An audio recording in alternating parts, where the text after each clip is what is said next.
Hey guys! Tonight we begin with the remarkable lives and incredible resilience of medieval peasants. The everyday heroes who, despite the odds, managed to survive some of the coldest and most brutal nights in history. From makeshift insulation tricks to communal sleeping strategies, their story is one of grit, ingenuity, and determination. So before you get comfortable, take a moment to like the video and subscribe, but only if you genuinely enjoy what I do here. And let me know in the comments where you're tuning in from and what time it is for you. It's always fascinating to see who's joining us from around the world. Now, dim the lights, maybe turn on a fan for that soft background and let's ease into tonight's journey together. When you think of medieval life, you might imagine jousting nights, grand feasts, and merry fairs. But for the average peasant, winter was less about merriment and more about, how do we not die tonight? It wasn't just a season, it was a test of endurance that came around every year. Like an especially cruel teacher who didn't believe in second chances. Picture this. You're living in a tiny mud and stick hut with walls, so thin you could probably hear a bird sneeze from outside. No insulation, no windows, unless you count a small hole stuffed with animal skin, and definitely no thermostat wars with your siblings. The inside temperature of your home was usually just a polite couple of degrees above whatever the weather was doing outside. If it was freezing outdoors, it was politely slightly less freezing inside. Congratulations, nights were the worst. Darkness swallowed everything. The wind howled like an angry ghost, and the fire in the hearth sputtered pathetically, doing its best, but mostly just roasting the toes of whoever was sitting closest. If you were on the other side of the room, sorry, you might as well have been camping outside with worse snacks.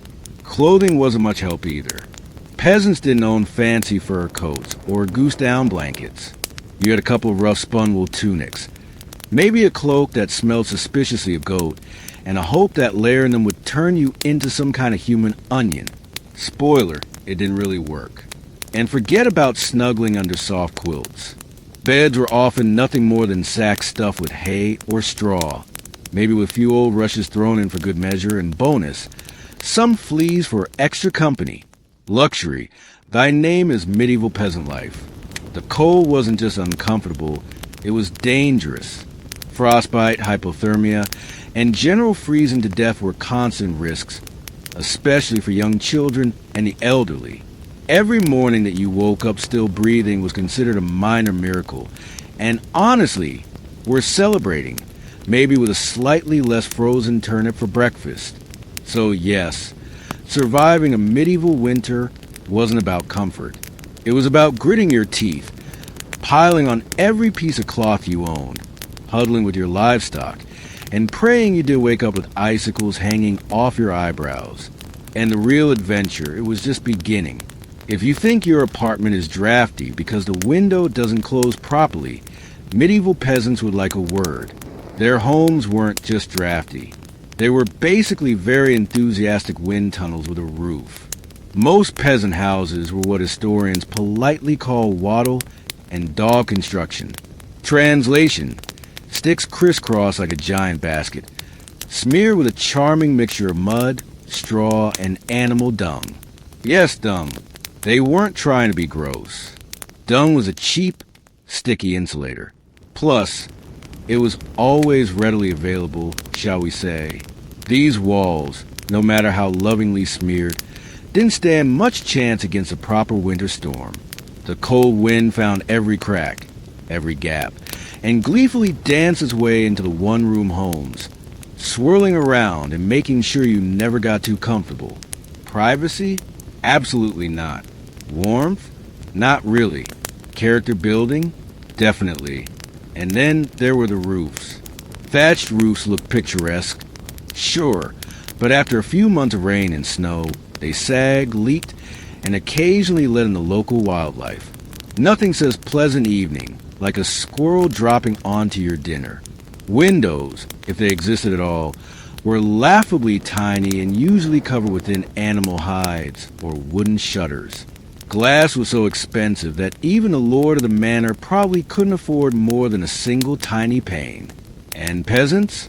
They were just happy if the wind didn't rip the cowhide right off the wall mid-blizzard.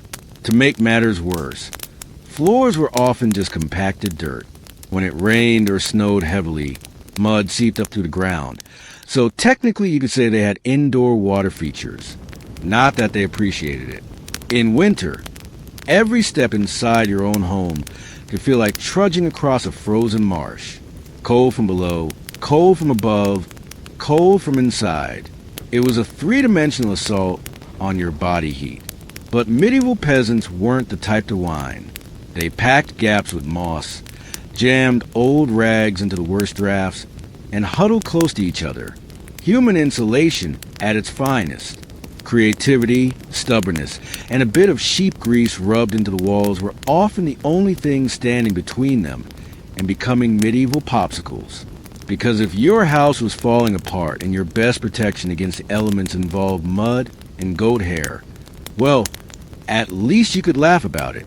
Sort of.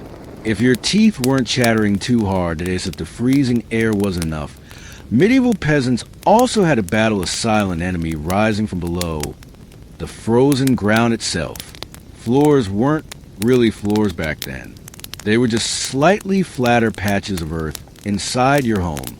Maybe if you were lucky, someone had thrown down some straw or old rushes to give you the illusion of comfort. But make no mistake, you were sleeping one insulted back away from the cold, hard dirt. And oh, that cold was relentless. It seeped up from the earth like an evil little ghost, worming its way through the straw into your bones and straight into your very soul. If you dropped anything on the floor during a winter night, congratulations, it was now part of the permafrost. Medieval peasants tried to fight this grim battle in a few ways. One method was layering thick mats of straw across the floor, if you could afford it, or more realistically, if you could steal enough of it from your neighbor's field without getting caught, you might have a decent insulating barrier. But straw flattened fast, got moldy even faster, and added an extra crunchy soundtrack to your already miserable nights. Some homes layered dried rushes onto the dirt instead. Every so often, they would throw fresh rushes on top, without cleaning out the old ones. Over time, this created a fascinating ecosystem of decomposing plants, fleas, and whatever mystery creatures decided to move in. It was basically medieval carpet padding. If your carpet was alive, slightly damp, and smelled like a wet dog, beds, for those who had them, didn't solve much. They were usually little more than wooden frames packed with, you guessed it, more straw or hay. Instead of cozy mattresses, you had poking, shifting, crunchy layers that did little against the cold radiating from below. Tossing and turning wasn't about comfort. It was a desperate, awkward dance to keep blood flowing and avoid freezing one side of your body. The truth is, medieval peasants didn't conquer the icy ground so much as learn to live uncomfortably above it. A good night's sleep wasn't about dreams or softness. It was about waking up with all your toes still attached. And if you could pull that off, hey, you were doing better than most. If medieval homes had a single hero during winter, it wasn't the roof or the walls, or even the brave layers of dirt and dung insulation. It was a hearth, a crackling, stubborn fire pit that served as the only real defense against the cold, the darkness, and the general gloom of medieval life. At the center of nearly every peasant home was a simple fire. No fireplace with fancy stone mantle, no neat chimney sweeping the smoke skyward. Instead, you had a basic pit or pile of stones, some half-burned logs, and enough smoke pouring into the room to make you wonder if you were slowly becoming a ham. That's right. Most homes didn't even have chimneys. Smoke just kind of did its best. It drifted out through small holes in the roof, cracks in the walls, or right into your lungs if it was feeling lazy that evening. It wasn't ideal for breathing or your overall lifespan. But on the bright side, It did a great job of fumigating fleas and other unwanted guests. Who needs pest control when you're marinating in smoke 24/7? The hearth wasn't just about warmth either. It was the kitchen, the light source, and sometimes even the medieval version of a television. People sat around the fire telling stories, gossiping, or just staring into the flames because, frankly, there wasn't much else to do after sunset. Keeping the fire alive wasn't just a nice idea. It was mandatory. Letting the fire die out at night was like putting up a sign for the cold to come in and finish you off. Plus, reigniting a fire in winter wasn't as easy as striking a match. You had to work with flint, steel, kindling, and more prayers than you'd ever offer before. Everyone in the family had a duty: stoking the flames, watching the embers, adding peat sticks, or if you were lucky, a precious piece of dry wood. It was a constant battle between human persistence and the smothering cold that wanted nothing more than to snuff you out. The hearth didn't guarantee survival, but without it, survival was downright impossible. It was a smoky, sputtering, often disappointing little fire. But in a medieval winter, it was the beating heart of hope. If there was one thing medieval peasants feared more than running out of ale, it was letting the fire go out overnight. Without that warm, flickering lifeline, the cold would creep in faster than a tax collector after harvest. And in the dead of winter, restarting a fire from scratch wasn't just inconvenient. It could be deadly. Matches didn't exist yet. Lighters? Dream on. Rekindling a fire meant striking flint and steel together, praying for a single precious spark, and then coddling that spark with tender love and whatever dry kindling you hadn't already burned days ago. Imagine trying to do all this in the freezing dark, half asleep with frozen fingers. Now at a hungry wolf howling in the distance for extra motivation. So peasants got smart. They banked the fire. No, not in a cozy savings account. Banking meant carefully burying the embers under a mound of ash right before bed. The ash acted like a blanket, insulating the glowing coals and keeping them alive, just barely, until morning that if you did it right, you could stroll over at sunrise, poke the pile a little, add fresh wood, and voila, fire without the frostbite. But if you did it wrong, well, let's just say mornings got a whole lot colder and a whole lot grumpier. Fire banking was an art passed down from parent to child like a prized family recipe. Everyone had their own little secrets. Some said use dry ash only. Others insisted a bit of dampness was key. Some packed the embers tight. Others let them breathe. You could practically start a medieval argument just by suggesting a better fire banking method. It was the ancient version of arguing over barbecue techniques, just with slightly higher survival stakes. Sometimes banking the fire wasn't enough. A howling wind might sneak through a crack and snuff it out anyway, or a clumsy sheep might stumble into the hearth. Yes, it happened. That's why some families took turns getting up in the night to check the coals. Basically the medieval equivalent of sleepwalking to the thermostat. In the end, fire banking was less about mastering nature and more about buying just a few more precious hours of warmth. And if you woke up to even a single surviving ember, that was your victory right there, and enough to face another day of battling the cold. In medieval times, the phrase, "the more the merrier," wasn't just about parties. It was a winter survival tactic.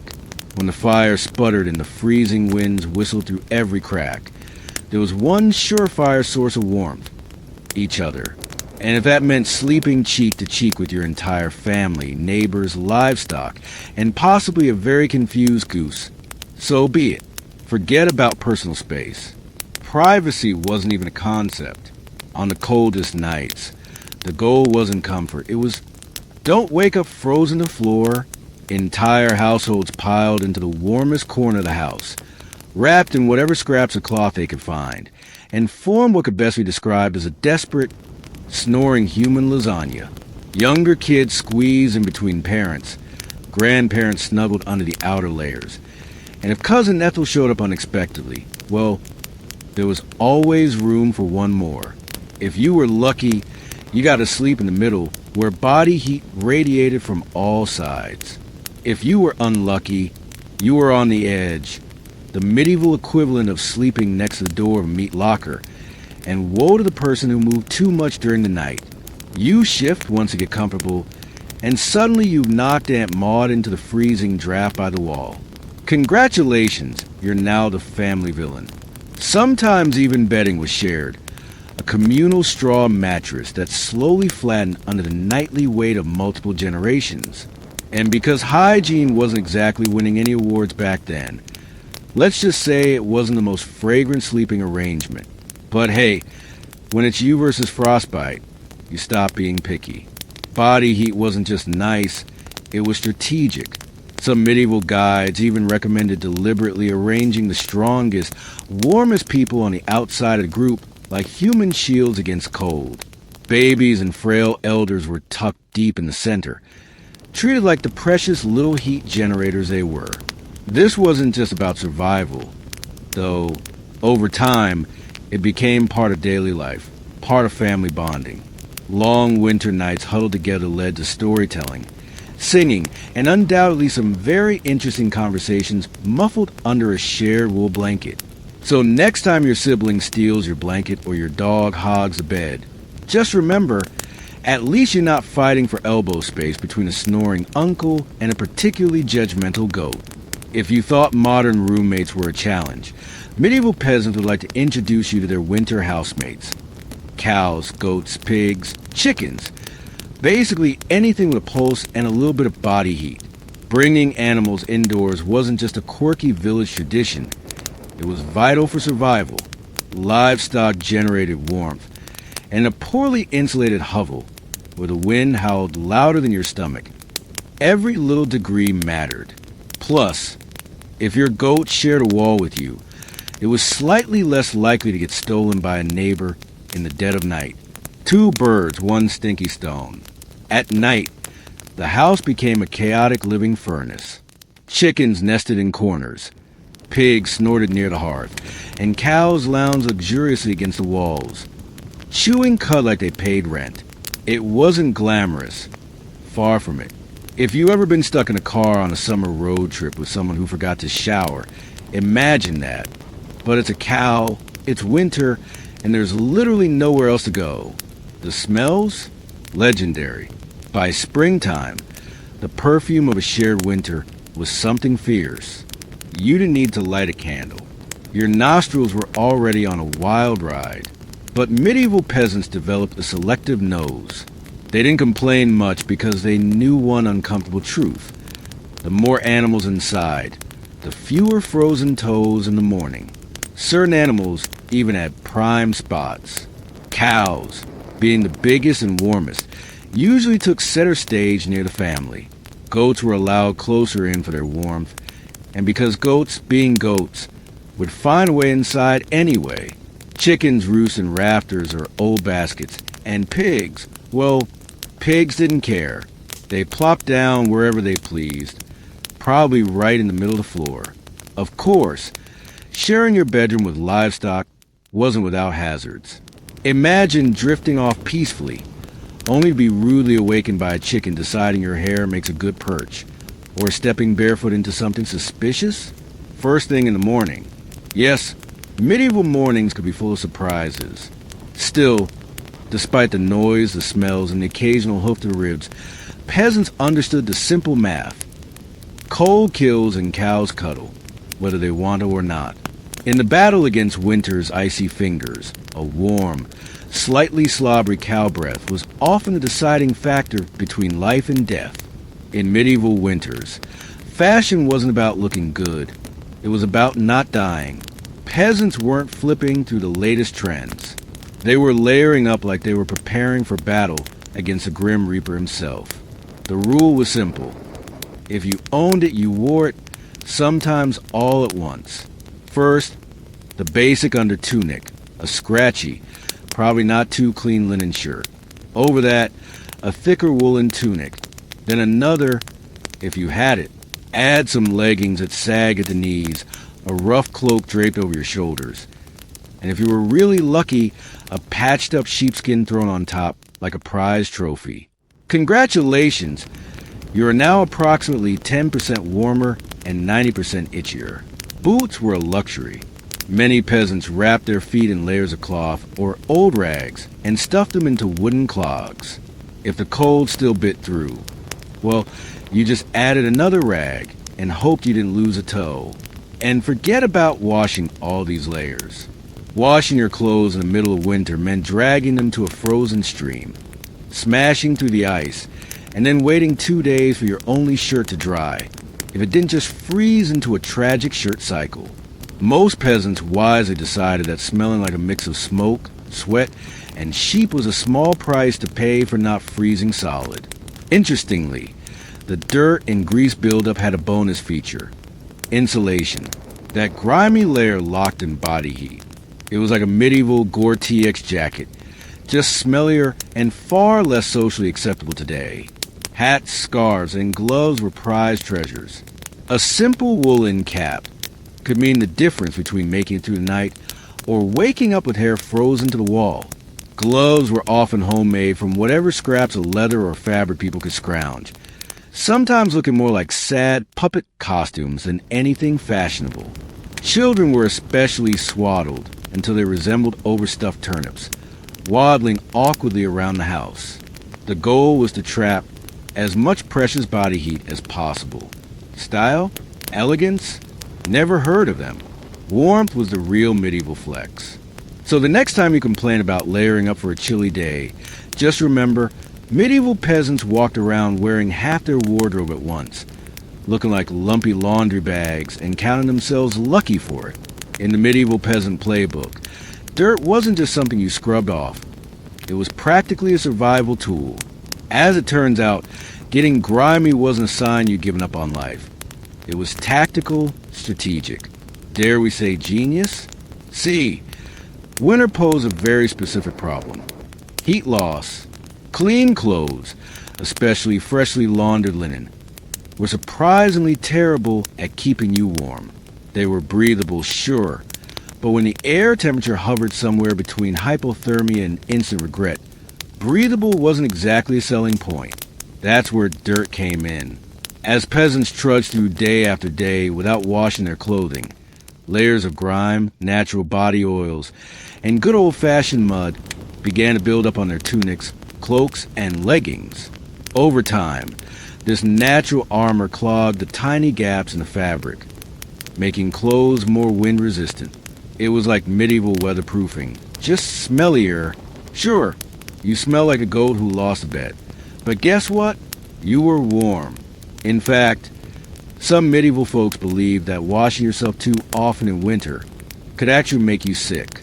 Better to keep that protective holy filth barrier intact. Bathing was rare, laundry even rarer, and soap, when it existed, was reserved for serious occasions, like when the bishop showed up, or maybe right before you died. Adding to the strategy, peasants layered their clothes without changing the ones underneath. You just threw your new layer on top of last month's. Eventually, you became a walking museum of the past 6 weeks, every stain telling the heroic story of that one time I slipped in the mud but didn't die. To outside observers, medieval peasants might have looked and smelled like they had completely given up on hygiene, but the peasants knew better. That grimy, crusty tunic was a thermal shield against death by frostbite. It wasn't glamorous, but neither was freezing to death because you want to smell like flowers. Besides, in a world where literally everyone stank to high heaven, you weren't offending anyone.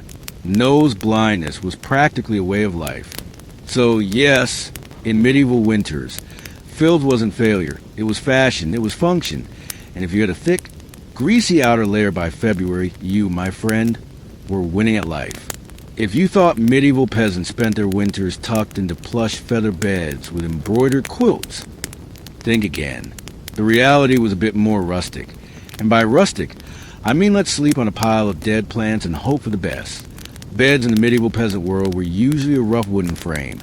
If you could afford one, covered with a big sack stuffed full of straw, hay, or old rushes. That's it.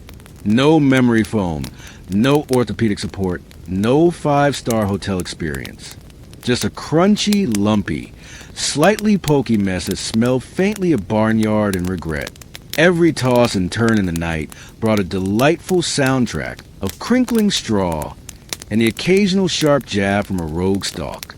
Some peasants even skipped the wooden frame altogether and just threw the straw straight onto the dirt floor, creating a luxurious ground-level sleeping experience that modern influencers would probably rebrand as earth-connected slumber. The straw mattresses weren't just uncomfortable, they were temporary.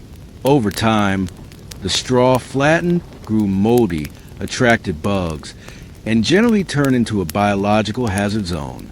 Changing the straw was a big event, usually done a few times a year if you were diligent, or whenever your bed started actively moving without your permission. Rushes were a popular alternative. These long grasses were spread thick on the floor, sometimes mixed with herbs like lavender or rosemary to mask the overwhelming ode to livestock aroma of daily life. Fresh rushes smelled lovely for about a day. After that, they became part of the muddy, trampled landscape inside the house, blending seamlessly with dirt, food scraps, and whatever else wandered in. And let's not forget the bedfellows. Fleas, lice, and other charming critters loved straw bedding almost as much as the peasants did. If you woke up scratching more than you slept, congratulations, you were living the authentic medieval experience. Despite the hardships, these humble beds were lifesavers.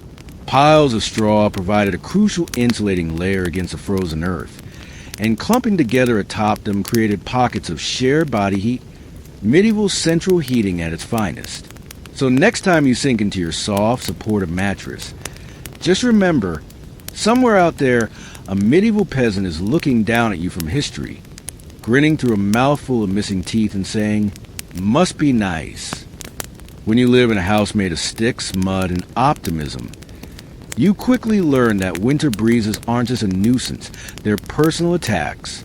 Medieval peasants didn't just fight the cold from the outside. They fought it from inside their own homes, armed with nothing but whatever they could cram into the cracks. And trust me, there were a lot of cracks. Walls warped, mud crumbled, thatch sagged. The cold seemed to find new places to sneak in every night, like a mischievous poltergeist with a grudge.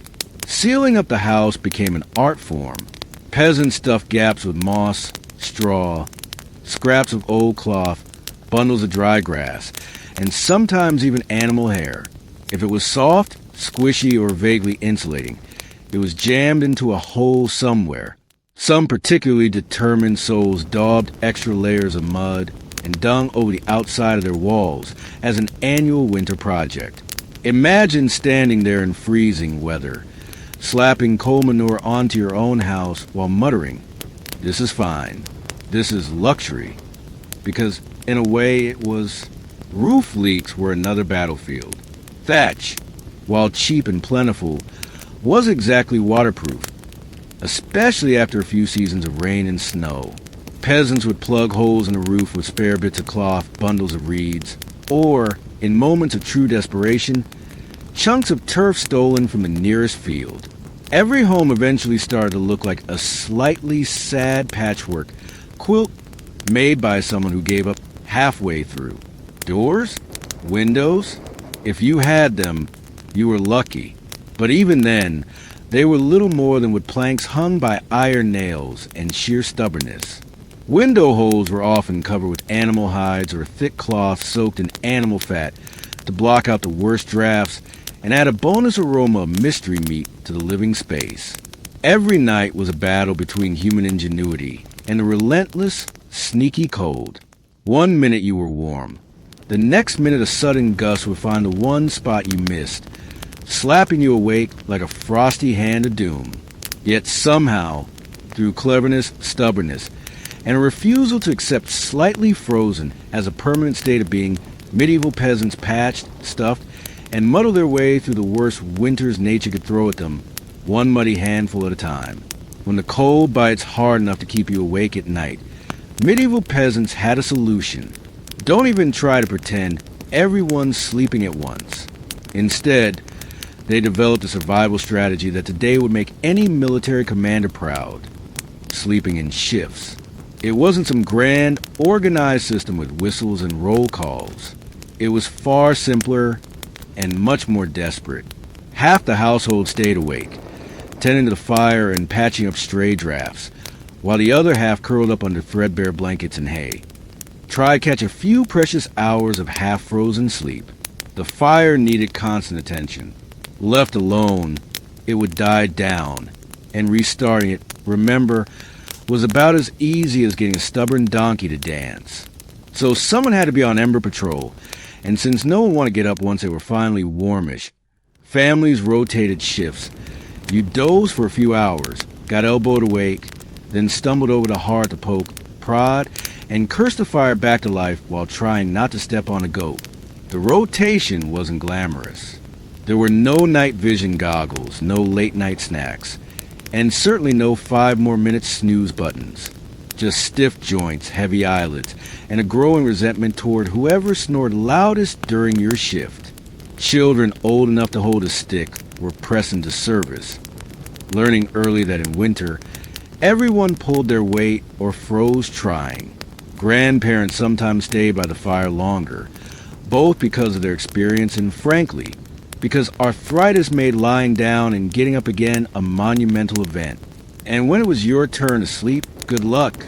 With people moving about, animals rustling, wind battering the walls, an occasional sharp nudge from a sibling who accidentally rolled over too hard. Getting quality rest was a miracle. Yet, despite the exhaustion, the system worked. Sleeping in shifts meant that there was always a set of eyes and cold, begrudging hands ready to keep the hearth alive. The ember survived, and by extension, so did the family. So next time you grumble about waking up to adjust a thermostat or let the cat out, spare a thought for the medieval peasant squinting into a smoking fire at 3 a.m., wondering if toes were really that important after all. You know it's cold when you have to think about how you breathe just to stay alive. Medieval peasants didn't just battle the freezing air with cloaks, fires, and creative sleeping arrangements. They even adjusted the way they inhaled and exhaled to survive the night. The problem was simple. Deep, open-mouthed breathing pulled icy air straight into your lungs. In a world where pneumonia could kill you faster than you could say, "Hail Mary," that was a risk nobody wanted to take. So peasants learned the art of what you might call survival breathing. Instead of sucking in huge gulps of air like they just run a marathon, they kept their breathing shallow, slow, and most importantly, through the nose. The idea was to gently warm the incoming air a bit before it hit their lungs. It wasn't perfect, but it was better than coughing yourself into the grave by February. If you accidentally took a big mouthful of cold air, congratulations. You just bought yourself a ticket to a week of hacking up bits of what felt like your soul, with no doctors in sight and grandma treating you with hot onion tea and firm prayers. Some people even tucked parts of their cloaks, shawls, or rags up over their faces while they slept, creating a makeshift breath warmer barrier. Of course, this also meant you ended up with a damp, slightly soggy fabric patch clinging to your mouth by morning. But hey, it beat freezing from the inside out. Children were taught these tricks early on. Parents would scold little ones for panting like dogs indoors during the cold months. And honestly, between strict breathing lessons, itchy wool layers, and sleeping next to an aggressively gassy goat, medieval childhood winters were character building on a whole different level. At night, tucked into straw, bedding under piles of cloaks, and next to a gently steaming cow, breathing became an art form. Slow, steady, nose only, and as minimal as humanly possible, like some grim medieval version of a yoga retreat. Only with more frostbite and fewer inspirational quotes. In the grand survival playbook, it wasn't the flashiest strategy, but it worked. One shallow breath at a time. Peasants endured another night in the long, relentless war against winter. In the endless battle against medieval winter, peasants discovered an unlikely secret weapon: a full stomach. Turns out, one of the best ways to fight off the cold wasn't another scratchy wool cloak. It was stuffing yourself with something hearty and heavy right before bed. Calories meant warmth. The more your body had to digest, the more it heated itself up doing the work. It's basic medieval thermodynamics. Eat a heavy meal, generate internal heat, and maybe, just maybe, survive until morning without turning into a peasant-shaped popsicle. So what did medieval peasants pile onto their plates before a long, freezing night? Think thick stews, heavy with root vegetables like turnips, onions, and parsnips. Grains were lifesavers too. Oat porridge, barley gruel, or dense, chewy rye bread. If you were especially lucky, say, after a festival day or a generous slaughter, you might even get a hunk of salted pork or a slice of dried sausage thrown into the pot. This wasn't comfort food in the Instagram sense. No delicate presentation, no artisanal garnishes. It was one enormous, vaguely brown meal designed to sit in your gut like a friendly brick, slowly burning through the night and keeping you just a little bit warmer. It wasn't just about eating a lot. It was about eating smart. Foods that took longer to digest provided a slow, steady trickle of warmth. Fatty foods were particularly prized, not just for the energy they provided, but because fat burned slower than lean meat. A belly full of stew, bread, and a questionable amount of lard. Peak medieval winter luxury. Parents made sure even the pickiest children ate heartily. Nobody cared if little Thomas didn't like turnips. You ate the turnips, or you shivered through the night thinking about how much you missed the turnips. Harsh but effective parenting. Medieval styled, of course. Heavy nighttime eating came with its own hazards.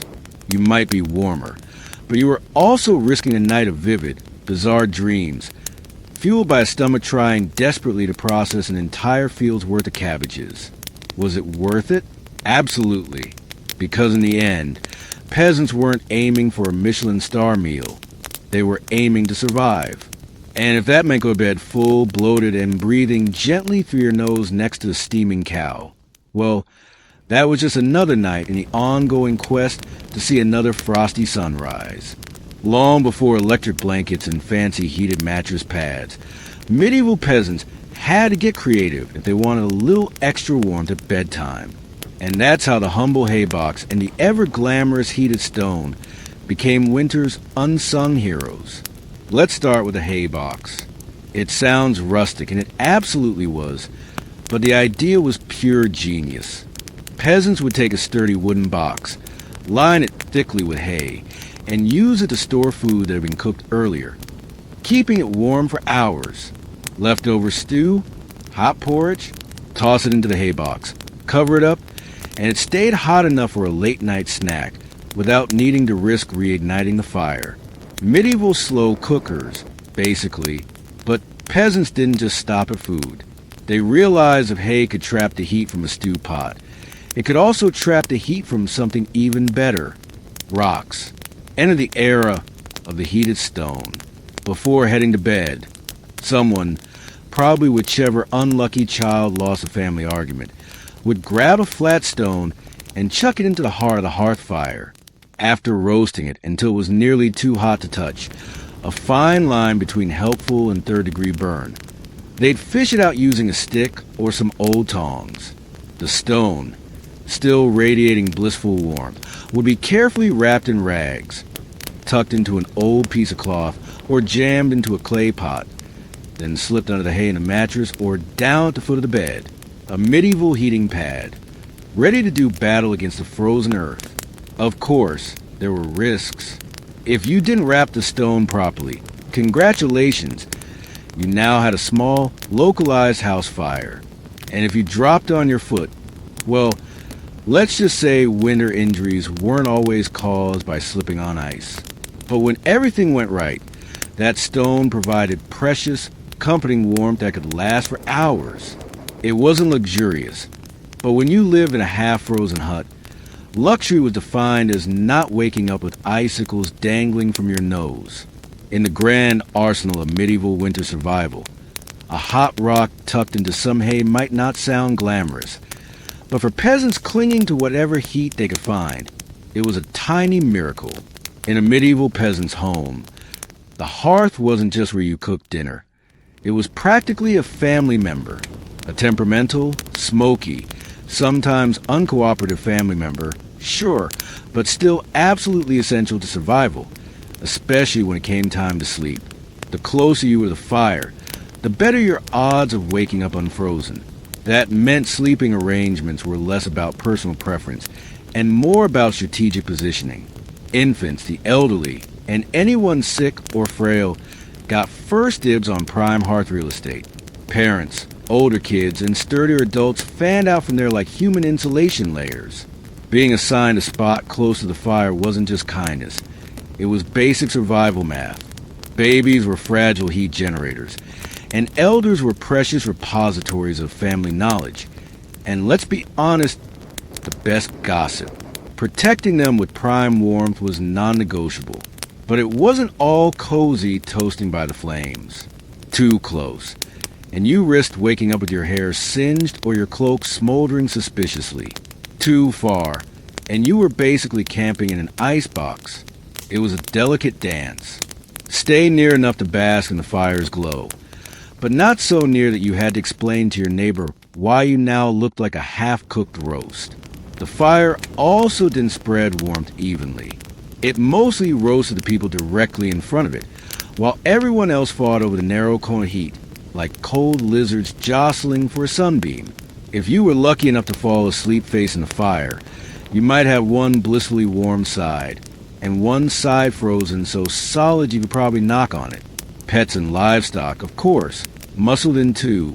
A dog might wedge itself between you and the fire, tail wagging dangerously close to open flame. Chickens sometimes perched perilously on hearthstones, clucking softly into the night like tiny feathery guardians of warmth. Every crackle of the logs, every shift of glowing embers was a tiny promise. You're still alive. You're still warm. For now. And so peasants drifted into uneasy sleep, lulled by the fire's pops and hisses, each breath forming small clouds in the frigid air beyond the fire's fragile circle. It wasn't perfect. It wasn't comfortable. But it was life, clinging to warmth by a thread of glowing coals.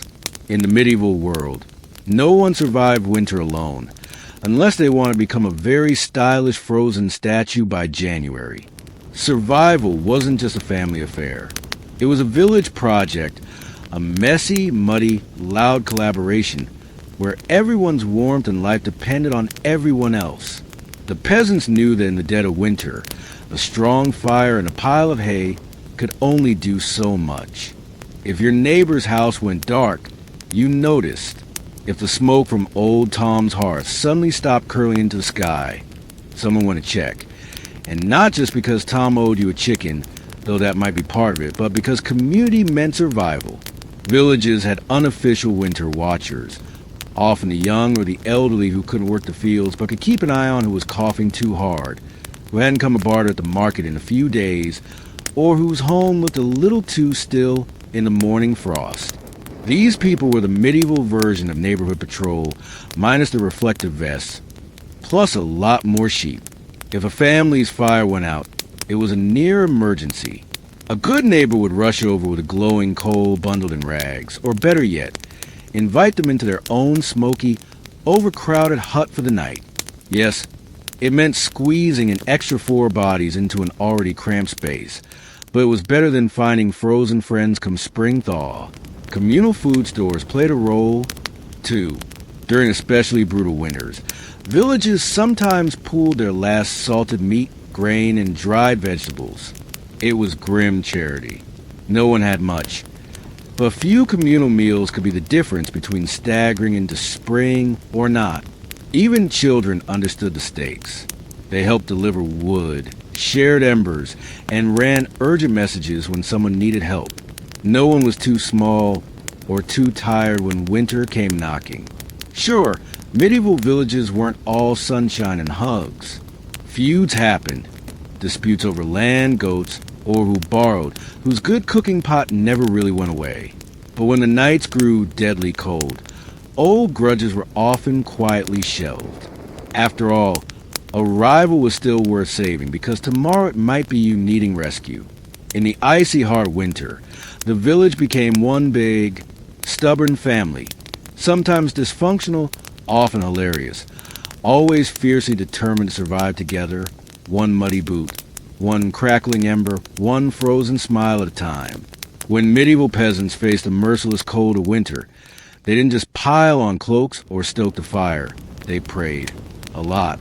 Because when the wind howled like wolves outside your paper-thin walls and the fire shrank into sullen embers, you wanted every possible advantage, including a little divine intervention. Faith wasn't just a Sunday affair back then. It was woven into every frozen breath. Before crawling under layers of straw and scratchy wool, families would kneel together, offering up hurried prayers to keep the fire burning, the roof intact, and their toes attached by morning. Saints became more than distant holy figures. They were winter's frontline defense. Saint Blaise, for instance, was called upon to protect against throat ailments, not a minor concern when one mouthful of icy air could land you coughing up your soul. Saint Nicholas wasn't just a jolly gift-giver of later legend. He was also asked to protect households from sudden ruin during the lean, deadly months. Superstitions wrapped themselves snugly around daily survival.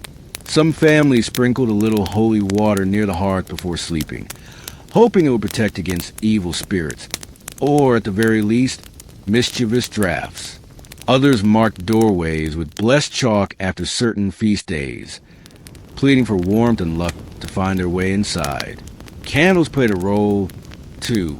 Special vigil candles, often blessed by the local priest or the most pious old woman in the village, were sometimes kept burning throughout the night, a flickering plea against the cold darkness clawing at the walls. And of course, no serious winter prayer session was complete without a few promises. Dear Lord, if you just get us through this night, I swear I'll be kinder to my neighbor, even the one who keeps stealing our turnips. Faith wasn't some abstract comfort. It was a daily urgent conversation. The peasants weren't asking for luxury, just survival, a little heat, a little food, and one more day to muddle through until spring broke the frozen grip on their tiny villages. It was simple, raw hope whispered into the smoky rafters, tangled in breathless prayers, and tucked under itchy blankets that somehow carried them to the endless, merciless nights of winter. For all the ingenuity, prayers, and stubbornness medieval peasants threw at winter, the truth was chilling. Sometimes it wasn't enough. And when winter won, it didn't just take a few unlucky souls. It took entire families, whole villages, vanishing them into silence beneath a heavy shroud of snow and ice. Some winters were particularly cruel, like the infamous Great Famine winter of 1315, when rains destroyed crops, livestock starved, and freezing temperatures turned an already brutal existence into a slow, grinding disaster.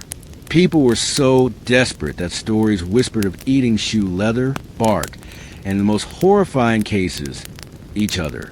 Failure to keep the fire alive wasn't just an inconvenience. It was often a death sentence. Without the hearth's meager warmth, families huddled together for the final time. Neighbors would sometimes stumble across whole households in spring, bodies still locked in one another's frozen embrace, as if trying to share just a little more heat until the very end. Houses themselves could collapse under the weight of heavy snow or battering ice storms.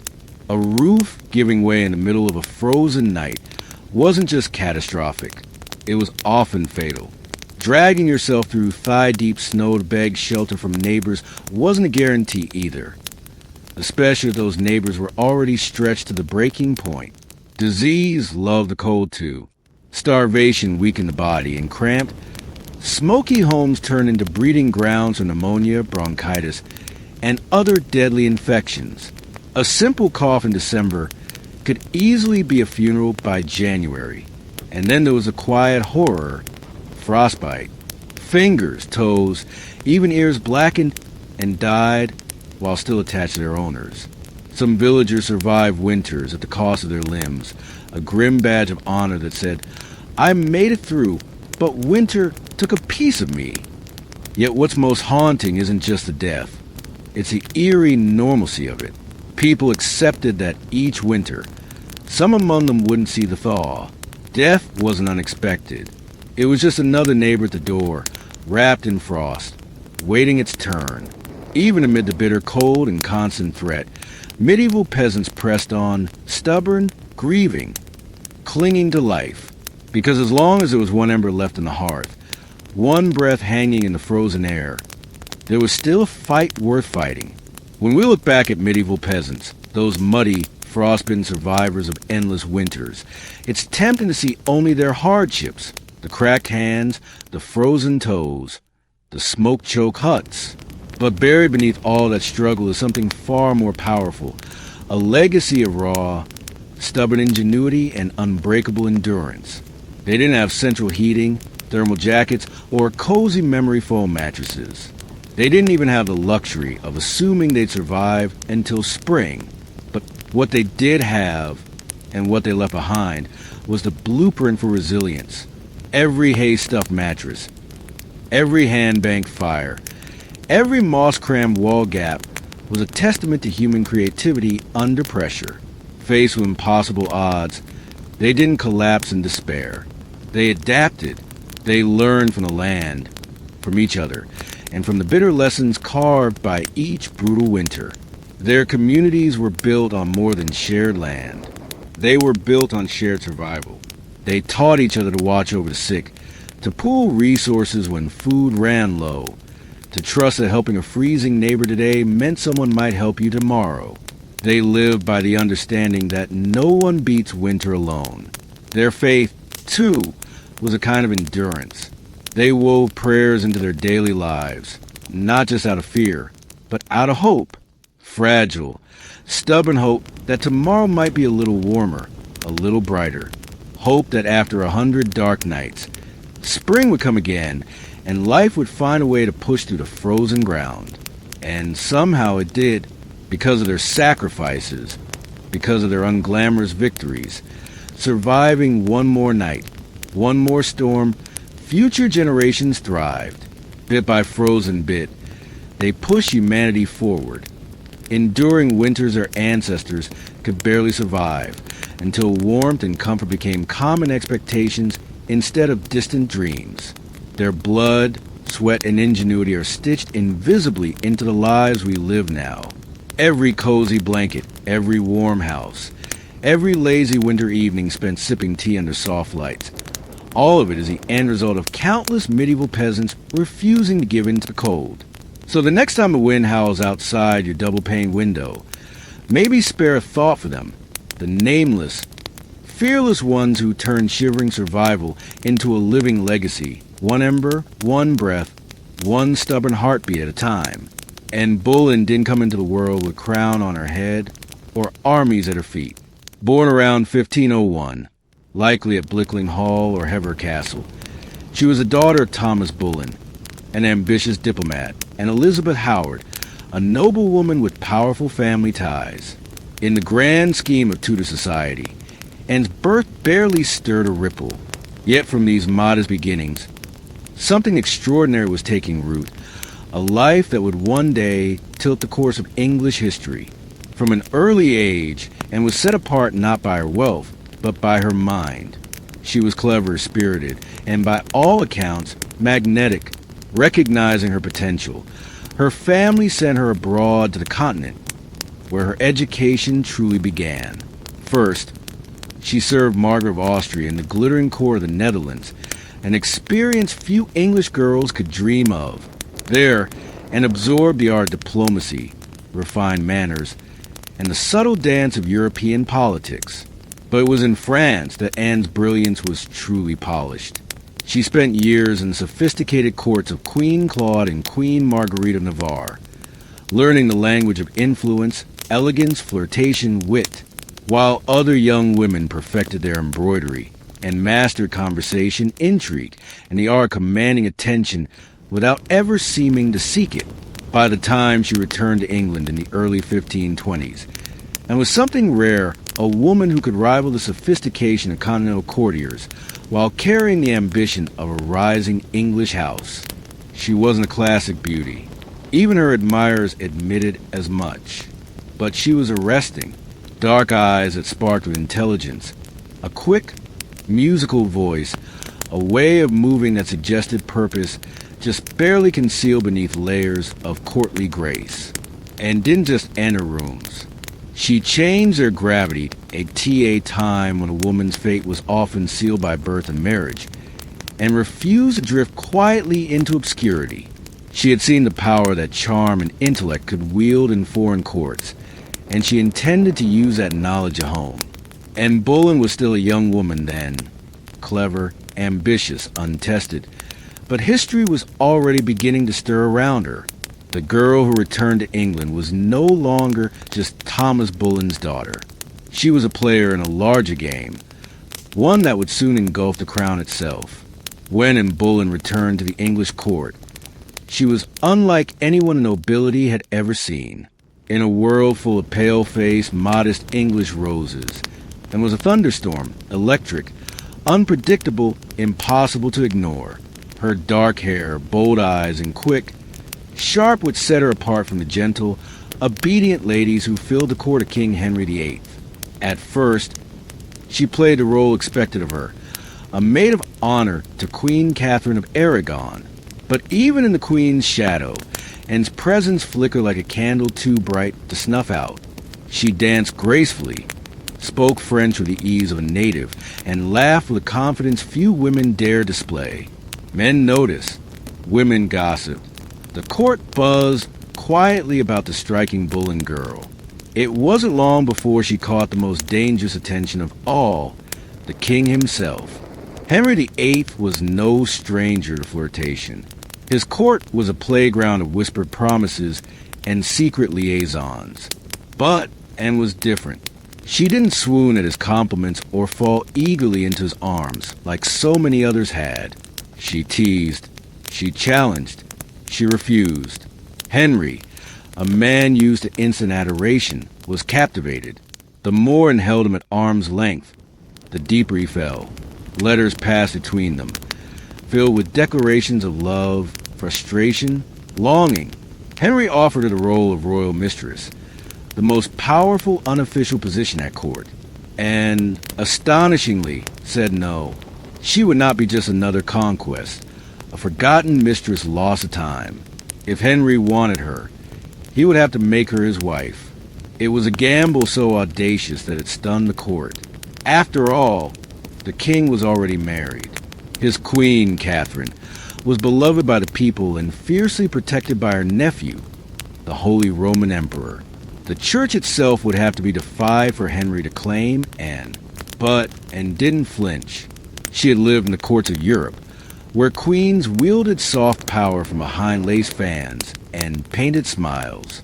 She knew ambition was a dangerous game, but it was a game she intended to win. Standing in the candlelit halls of the English court, and Bullen made her choice not to be merely admired, but to change her destiny and England's forever. What began as an intense flirtation between King Henry VIII and Anne Bullen soon spiraled into a national crisis. Henry wasn't merely besotted, he was obsessed, and in his obsession, he was willing to tear apart everything England had known for centuries. The king's desire to marry and hit a small snag. Namely, he was already married to Queen Catherine of Aragon. Catherine, dignified and resilient, refused to quietly step aside. She had been Henry's faithful wife for 2 decades, and in the eyes of God and the English people, she was the rightful queen. Divorce wasn't just scandalous. It was almost unthinkable. But Henry was determined.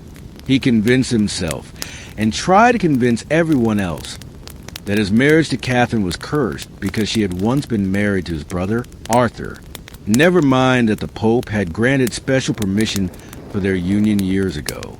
Henry now insisted that his soul was damned unless he annulled the marriage, and, for her part, knew better than to appear too eager. She kept herself just out of reach, alternately encouraging Henry's hopes and maintaining her distance. Every glance, every word was measured. She wasn't merely aiming for marriage. She was positioning herself to become Queen of England. The court erupted into whispers and factions. Some noble families eagerly courted Anne's favor, seeing the winds of power shifting. Others clung fiercely to Queen Catherine, horrified at the idea of and replacing her. Diplomats wrote desperate letters back to Rome. Foreign monarchs threatened retaliation. Henry's own advisors shifted uneasily, sensing the ground trembling beneath their feet. As months turned into years, Henry's frustration grew. He bombarded the Pope with petitions, maneuvered his lawyers into finding loopholes, and slowly began to realize that the church would not bend easily. Catherine had powerful allies, including her nephew, Emperor Charles V, the most powerful man in Europe. Still, Henry pressed on, defying advice, tradition, and increasingly the law itself. His courtship with Anne had become something far greater than personal desire.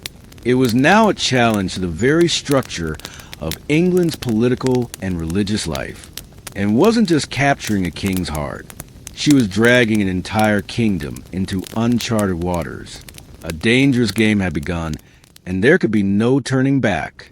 After nearly 7 agonizing years of maneuvering, scandal, and diplomatic chaos, Anne Boleyn's gamble paid off. In January 1533, she secretly married Henry VIII, a bold move, given that he was still technically married to Catherine of Aragon in the eyes of the Pope and much of Europe.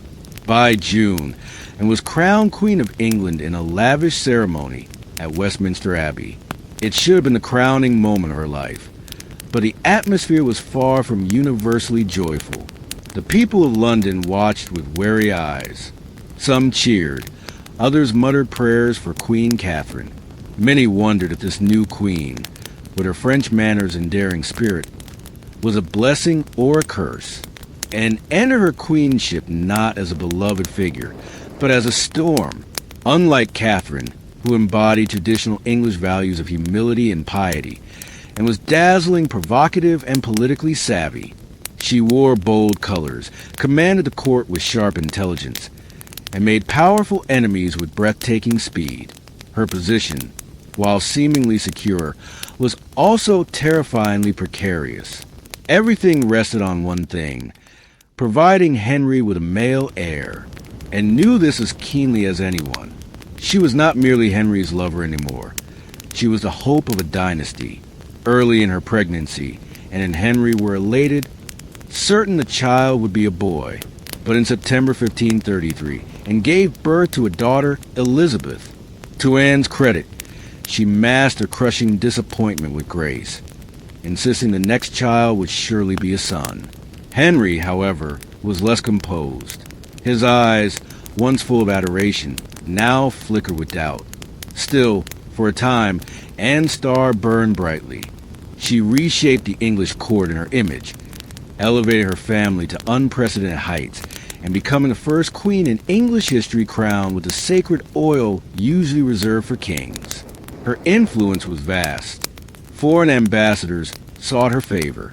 Courtiers reshuffled alliances to be in her good graces. The once obedient Henry began moving England officially away from Rome, creating the Church of England with himself at its head, all so that Anne's crown could not be questioned. Yet even in her triumph, dark clouds gathered. Friends whispered behind their hands. Rivals circled, waiting, and Henry, fickle and restless, was already beginning to look beyond the brilliant woman who had rewritten the kingdom for him and had won the throne, but keeping it would demand more than charm, ambition, or even love. And Boleyn had climbed higher than almost any woman of her time. But the higher you rise, the harder the fall. Almost from the moment she placed the crown on her head, the cracks in her world began to show. At the heart of Anne's struggles was the pressure to produce a male heir. Her first child, Elizabeth, though bright and healthy, was not the son Henry VIII had hung his dynastic hopes upon, and the clock was ticking. Anne suffered multiple pregnancies in quick succession, but heartbreak followed, miscarriages that left her physically weakened and emotionally battered. Each lost child chipped away at the foundation she had built. Henry, once passionately devoted, began to pull away, his disappointment carving rifts between them, and, never one to suffer in silence, argued, demanded, fought to keep her place. But Henry, a man who prized obedience as much as beauty, grew tired of her sharpness, her defiance, the very fire that had once drawn him in. Outside the royal chambers, enemies were gathering like wolves. Many nobles who had tolerated Anne's rise with gritted teeth now openly schemed for her downfall. Catherine of Aragon's supporters never forgave, and for what they saw as theft and sacrilege. Even commoners whispered against her, calling her the Great Whore, blaming her for the schism of Rome and the heavy-handed changes that followed. And then came Jane Seymour. Quiet, demure, everything it was not. Jane captured Henry's wandering attention just as Anne's influence began to wane. Where Anne had dazzled him with brilliance and challenge, Jane offered soothing compliance. It was a dangerous shift, and Anne, perceptive as ever, saw it happening. She tried to reclaim her position, lavishing attention on Henry, promising more sons, begging for patience. But the king, ever fickle, had already begun imagining life without the woman for whom he had once torn a kingdom apart. Anne's political enemies, including Thomas Cromwell, once her ally, sensed a changing tide. They began laying the groundwork for a campaign of destruction, quietly gathering accusations, rumors, and witnesses. The woman who had played the dangerous game of ambition so masterfully was now losing ground, and had won her crown through cunning and courage. But in the brutal, shifting world of Henry's court, past victories meant little. Only fresh success mattered, and Anne's enemies were sharpening their knives. The queen who had shattered a kingdom would soon see how quickly a kingdom could shatter her. And Boleyn's enemies didn't attack her with armies or swords. They came with whisperers' secrets and carefully sharpened lies. In the back rooms of court, betrayal was brewing, silent, patient, deadly. Thomas Cromwell, once Anne's greatest ally in the English Reformation, had turned against her. Their alliance had been built on mutual ambition, but now their interests clashed, and wanted reforms to help the poor and limit the power of greedy nobles. Cromwell wanted stability, favor with Henry, and no interference. Anne's boldness had made her dangerous, and in Henry's fickle heart, love had curdled into irritation, suspicion, and cold detachment, and had few true friends left. Even her charm, once her greatest weapon, now grated against court's hunger for a gentler, more pliable queen. And Jane Seymour, quiet and calculating, waited just out of sight, the perfect contrast to Anne's fading fire. It was Cromwell who moved first, knowing Henry was restless, knowing that the king wanted an exit but lacked a convenient excuse. Cromwell offered a solution. What if it could be removed, not by divorce, which would humiliate Henry, but by disgrace? The accusations were wild, monstrous even. Adultery, incest, conspiracy against the king, and the proud, brilliant queen, painted as a betrayer, a temptress, a threat to the very crown she once redefined. Cromwell carefully gathered evidence, coaxing confessions under torture, twisting courtly flirtations into damning testimony. Several men, including Anne's own brother, George Boleyn, were arrested. The charges made little sense. They were riddled with contradictions and impossibilities. But in Henry's court, truth was whatever the king needed it to be, and, sensing the tightening noose, fought desperately. She appealed to Henry's memory, to the love they had once shared, but it was no use. The man who had once torn England apart for her now refused to meet her eyes. In May 1536, and was arrested and taken to the Tower of London. As the great gate slammed shut behind her, she knew the truth. She was no longer a queen. She was a prisoner, a pawn trapped in the brutal game she had once played so masterfully. Betrayal had sealed her fate, and now, alone in the tower, Anne Boleyn waited for the final move. Anne Boleyn stood in the great hall of the Tower of London, facing a tribunal of nobles, many of whom owed their very titles and fortunes to her rise. Now, they sat in judgment, cold and watchful, prepared to erase the woman who had once changed the destiny of England. The charges against her were shocking: adultery with multiple men, including her own brother, George Bullen, high treason, conspiracy against the king. In another world, such accusations against a queen would have been unthinkable. But here, now, they were simply theater, a grim performance designed to give Henry VIII exactly what he wanted, and his downfall wrapped in a thin veil of legality, and defended herself with the same fire that had once won Henry's heart. She denied every accusation with intelligence, precision, and an unwavering composure that astonished even her enemies.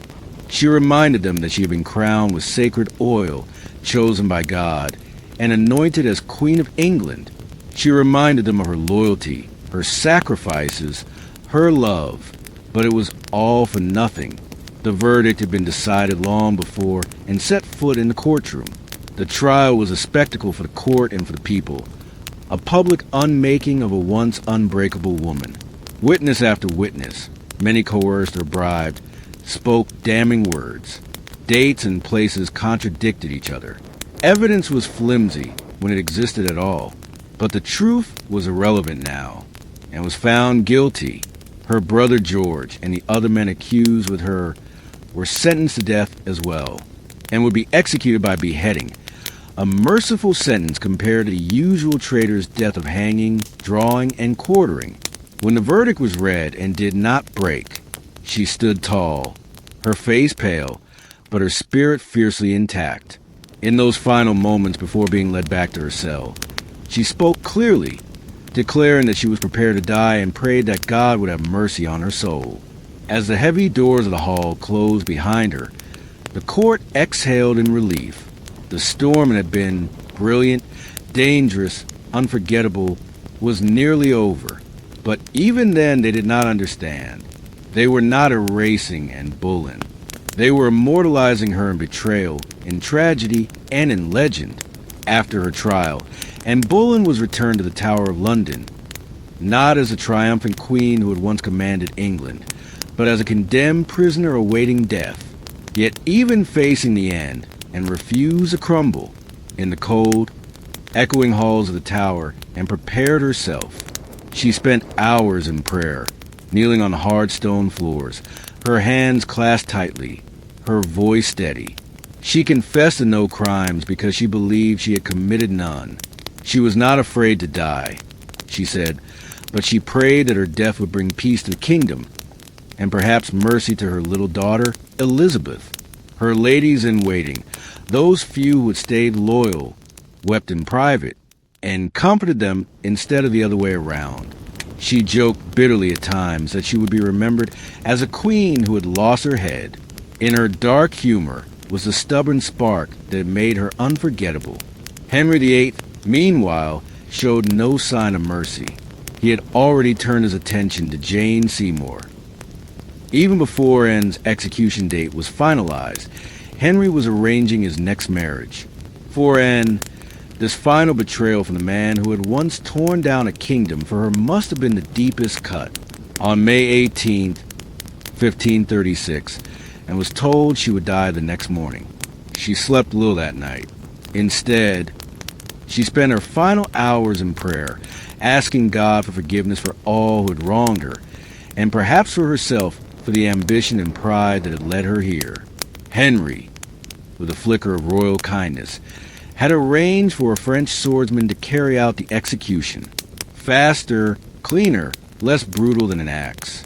It was a small mercy, bought perhaps more for the king's conscience than for Anne's comfort. At dawn, and dressed carefully for her final moment, a dark gray gown of damask trimmed with fur, a crimson kirtle beneath, colors of dignity, of sacrifice. She pinned up her dark hair and tucked it beneath a simple cap, ready to face the blade with grace. As the tower's cold morning mist curled around the courtyard stones, and Boleyn, queen, mother, survivor, fighter, stepped forward. There would be no tears, no pleas. only a final act of courage in the face of history's judgment. Her end was near, but her story was just beginning. On the morning of May 19th, 1536, Anne Boleyn ascended the scaffold built within the Tower of London's walls. A small crowd gathered, courtiers, guards, a few witnesses, all wrapped in silence, as if even the stone walls held their breath, and stood tall, her gray gown fluttering slightly in the cold morning breeze. She looked thinner than she had at court, her face pale but calm. There were no hysterics, no broken sobs. If anything, she faced death with the same fierce dignity that had once shaken a kingdom to its knees. She spoke briefly, carefully choosing her final words. She did not accuse. She did not defend herself. She prayed for the king's health and prosperity, the very man who had abandoned her in those final moments, and offered the world not a confession, but forgiveness. Her courage stunned even those who had come to see her fall. The French executioner, brought specially to ensure a swift death, stepped forward and knelt upright, her hands folded in prayer, her eyes lifted toward the heavens. A small white cloth was tied around her eyes. She remained still. The sword flashed once, silent, swift, and Anne Boleyn, queen, mother, history maker, was no more. She was buried quickly in an unmarked grave within the tower grounds, laid to rest in an arrow chest because no proper coffin had been prepared for her. A queen once crowned in gold, now left to vanish without ceremony. Yet Anne's story didn't end in that cold grave. Her daughter, Elizabeth, the child whose birth had once disappointed a king, would rise to become one of the greatest monarchs in English history. Elizabeth I, the Virgin Queen, whose reign would see the flowering of English art, power, and global influence. A queen who inherited her mother's fierce spirit, sharp mind, and unyielding resilience. And Boleyn changed the course of England forever. Her ambition helped trigger the break with Rome and the birth of the Church of England. Her fall showed the world that even queens could be cast aside. Yet through her blood, through Elizabeth, Anne's legacy blazed brighter than any crown she had worn in life. In the end, Anne Boleyn won a kind of immortality, not through her survival, but through her indelible impact on history. By the early 1770s, the American colonies simmered like a pot left too long over a roaring fire. The relationship with Britain, once seen as a proud mother country, had soured into resentment, suspicion, and growing fury. It hadn't started with tea. Years earlier, the Stamp Act had enraged colonists by placing taxes on everything from newspapers to playing cards. That was followed by the Townshend Acts, taxing essentials like paper, glass, and paint.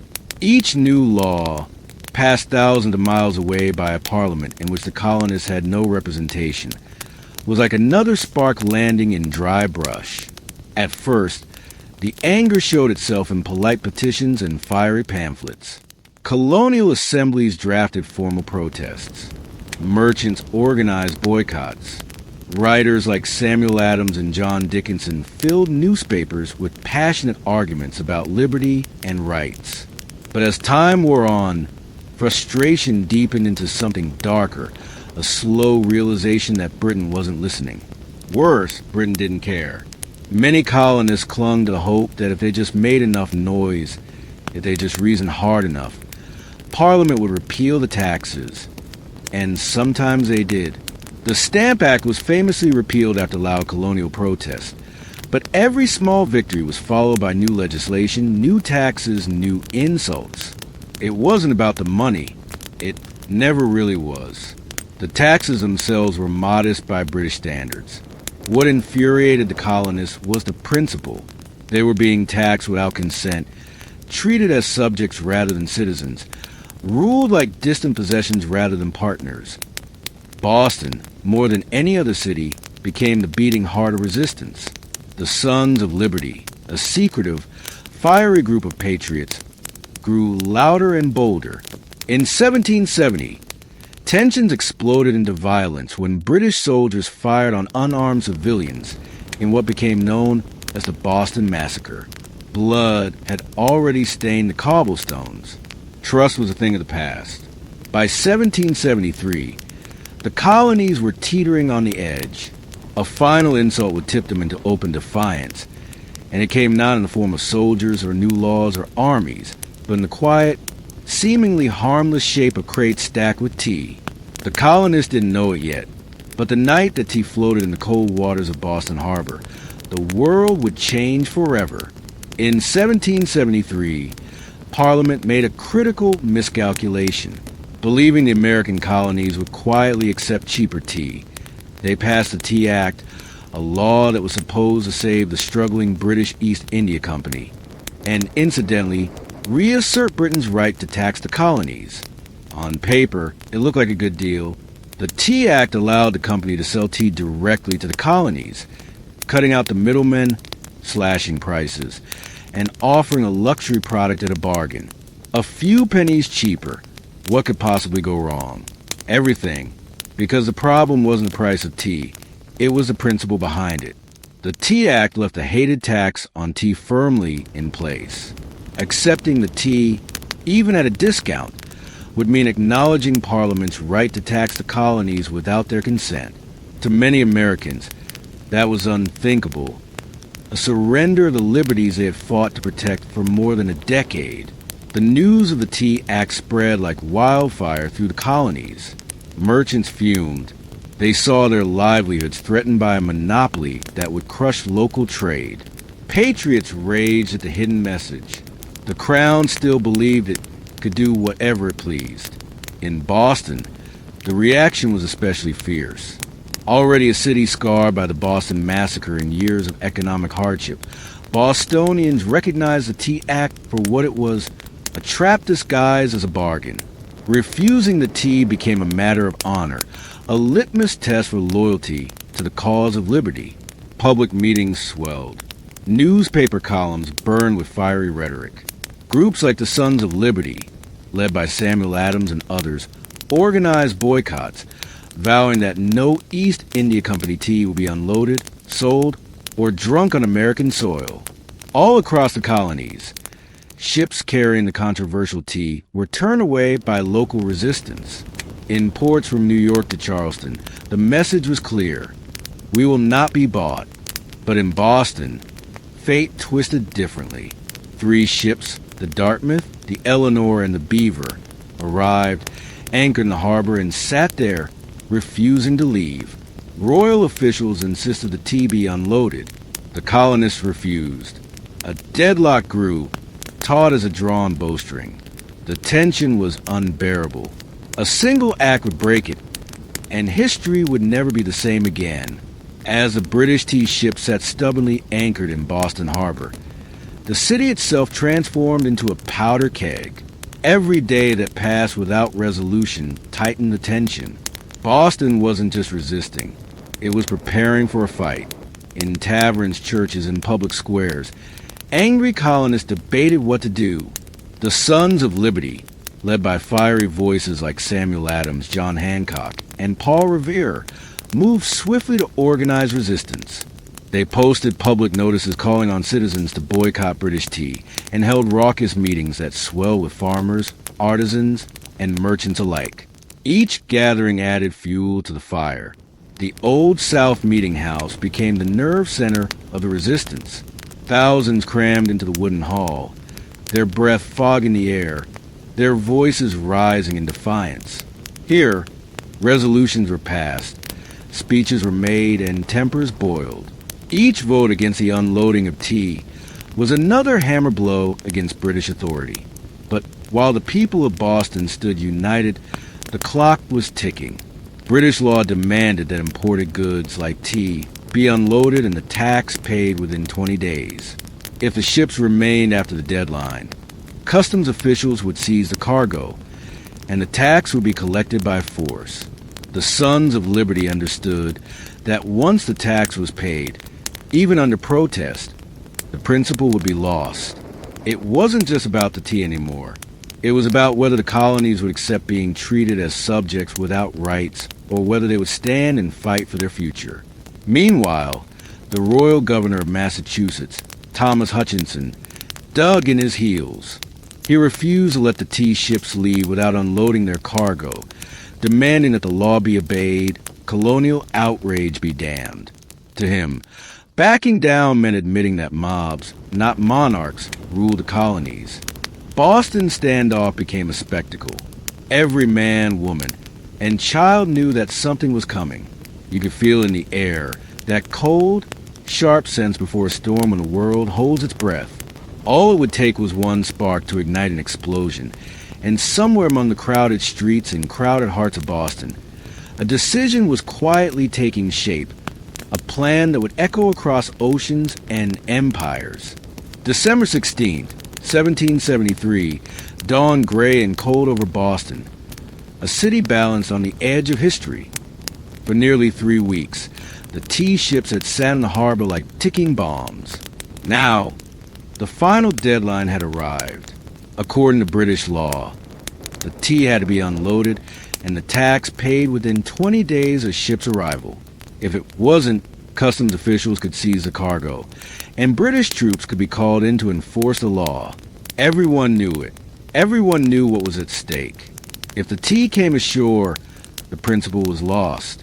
If the colonists allowed it, even once, their cause, their claim to rights and liberty, would unravel. That morning, thousands of Bostonians and nearby colonists packed into the Old South Meeting House, the largest building in town. Some had walked miles through the icy countryside to be there. The meeting was so packed that men spilled out into the streets, straining to hear the fiery speeches echoing through the halls. Samuel Adams, the iron voice of rebellion, presided over the gathering. Speaker after speaker rose to denounce the Tea Act, to cry out against tyranny, to urge immediate action. But even among the defiants, uncertainty hung heavy.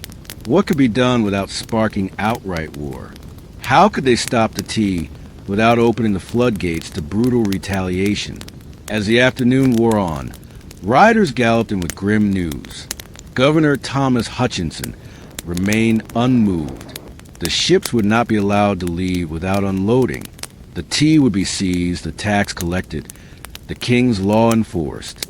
The crowd buzzed with fury. The walls of the meeting house seemed to shudder with the force of it.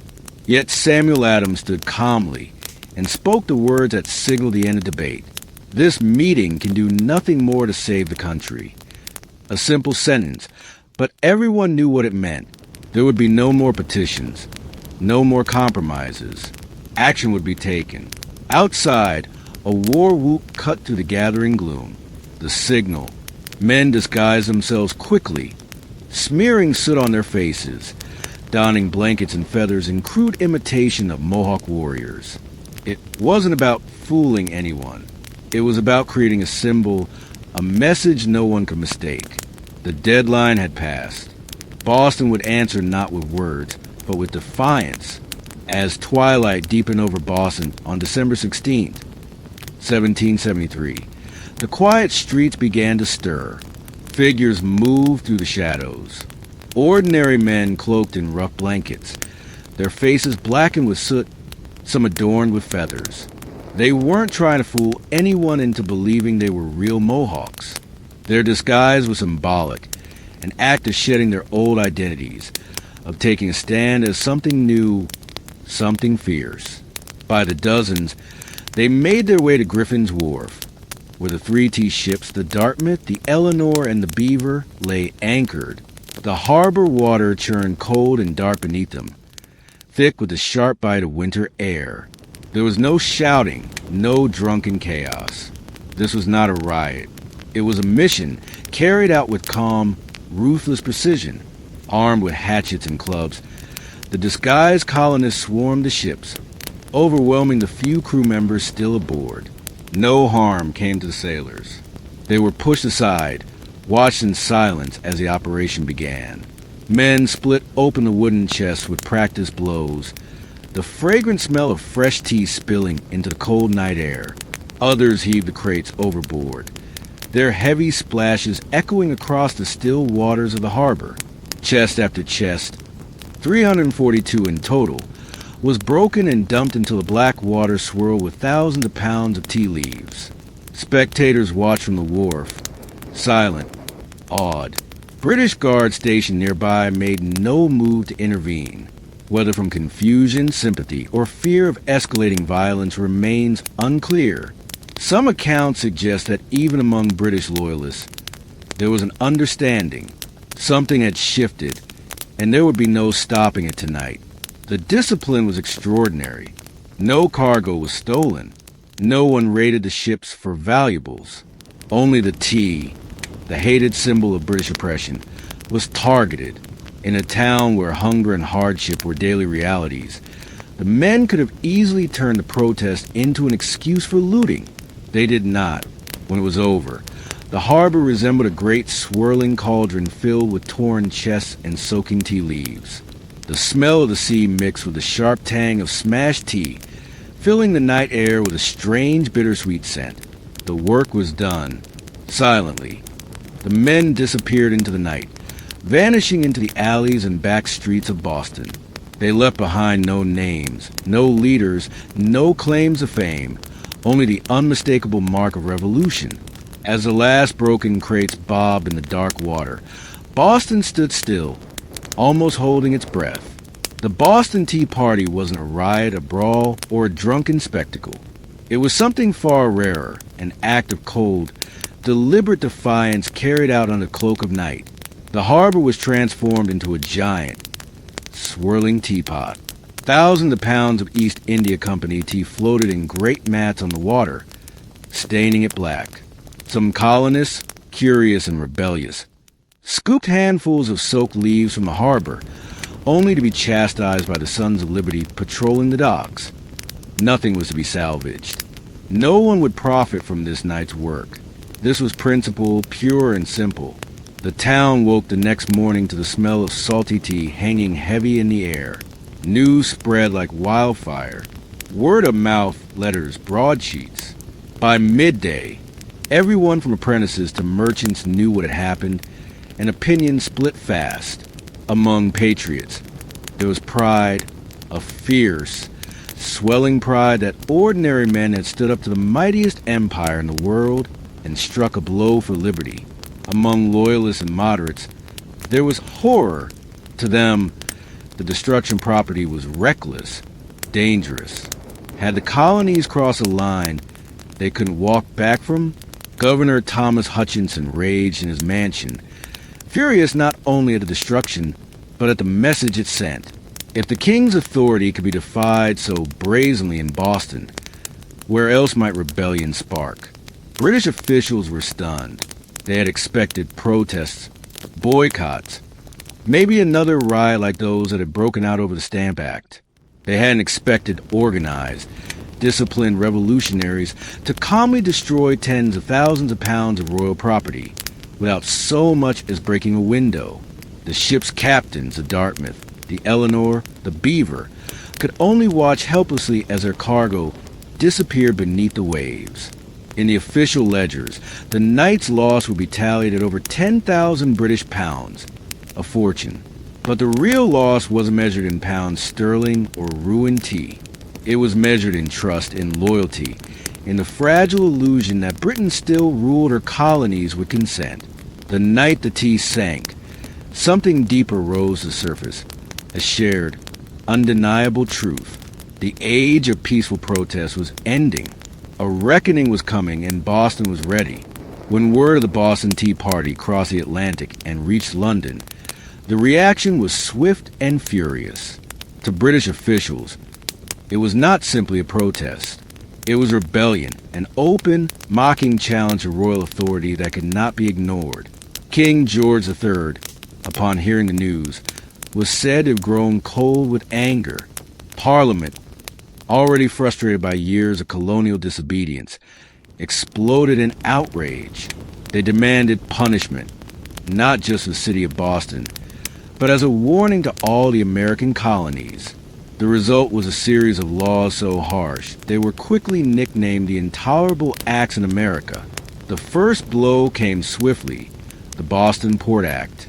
In one brutal stroke, Parliament ordered the closure of Boston's bustling harbor, the economic lifeline of the city, until the destroyed tea was paid for and order restored. Ships could no longer enter or leave. Trade vanished. Goods and supplies dried up. Boston, once vibrant and noisy, grew quiet, its docks eerily still. But the punishment didn't stop there. The Massachusetts Government Act stripped the colony of its self-governing rights, placing it firmly under the king's appointed officials.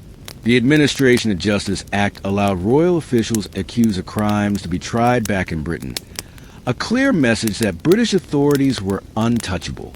And to make sure the colony's new force was an option, British soldiers were quartered throughout Boston, living among the very citizens they were meant to subdue.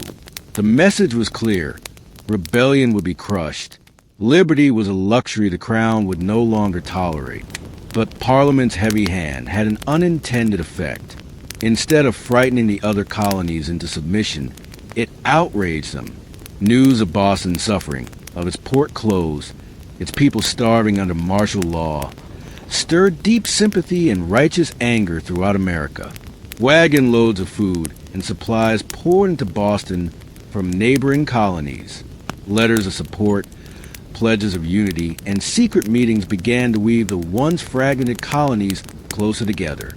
What had once been a Massachusetts problem was rapidly becoming an American one. In punishing Boston, Britain had hoped to make an example of them. Instead, they made Boston a symbol, a rallying cry for resistance. The flames of revolution, once flickering in isolated pockets, now began to blaze from colony to colony, and there would be no easy extinguishing them.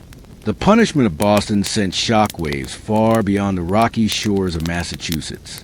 Across the 13 colonies, outrage turned into something far more dangerous for Britain: unity.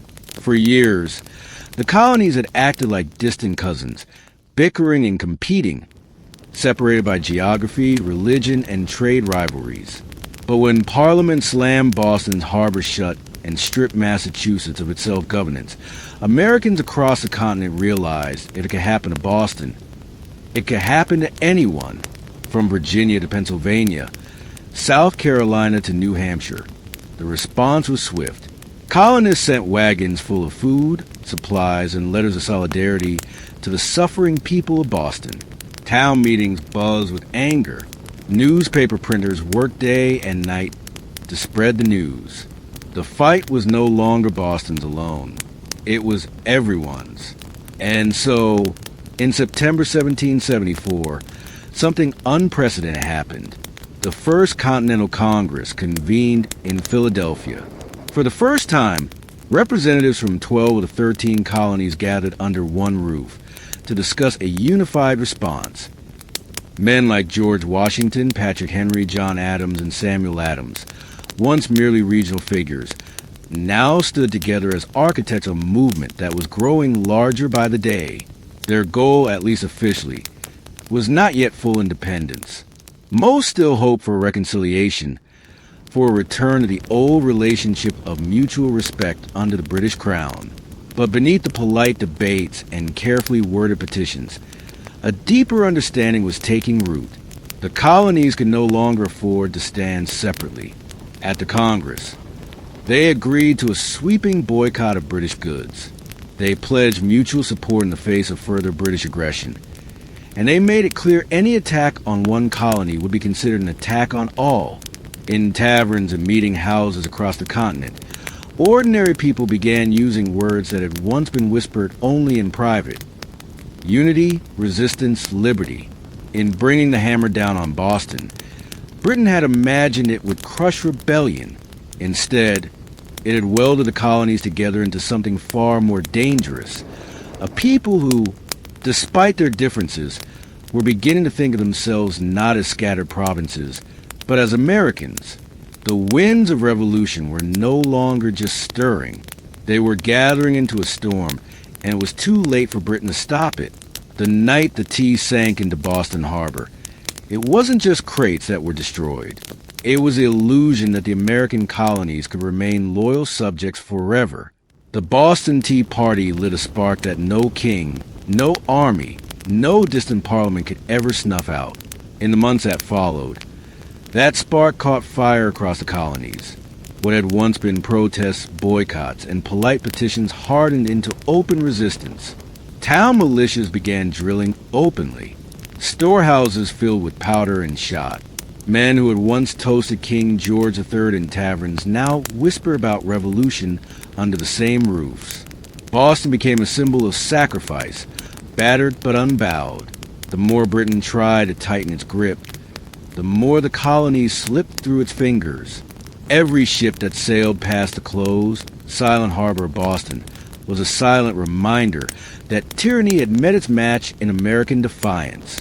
When Parliament passed intolerable acts, they intended to make an example out of Boston to scare the other colonies into submission. Instead, they had created a martyr city, a rallying cry. From Georgia to New Hampshire, colonists realized that their fates were tied together. Resistance was no longer about tea. It was about survival, identity, freedom. By the spring of 1775, the tension reached a boiling point outside Boston, in the villages of Lexington and Concord. British troops sent to confiscate colonial weapons instead found armed farmers, ordinary men ready to defend their rights with musket fire. The first shots of the American Revolution rang out, a direct line traced back to the moment when men chose principle over profit and dumped a fortune's worth of tea into the harbor. The Boston Tea Party showed the world that revolution doesn't always announce itself with trumpets and banners. Sometimes it starts quietly with a small group of determined people standing in the cold, choosing defiance over fear. In dumping the tea, the colonists weren't just rejecting attacks. They were rejecting an empire. And though the road ahead would be bloody, bitter, and uncertain, one thing had become clear that night in Boston Harbor. The American colonies were no longer loyal subjects. They were something new, something dangerous. They were revolutionaries, and they were just getting started. All before the towering pyramids of Giza, before Mesopotamian cities buzzed with life, before Stonehenge stood against the sky. There was Carol, hidden away in the dry valleys of coastal Peru. Carol rose in silent majesty nearly 5,000 years ago, then faded into near complete oblivion, swallowed by sands and forgotten by history.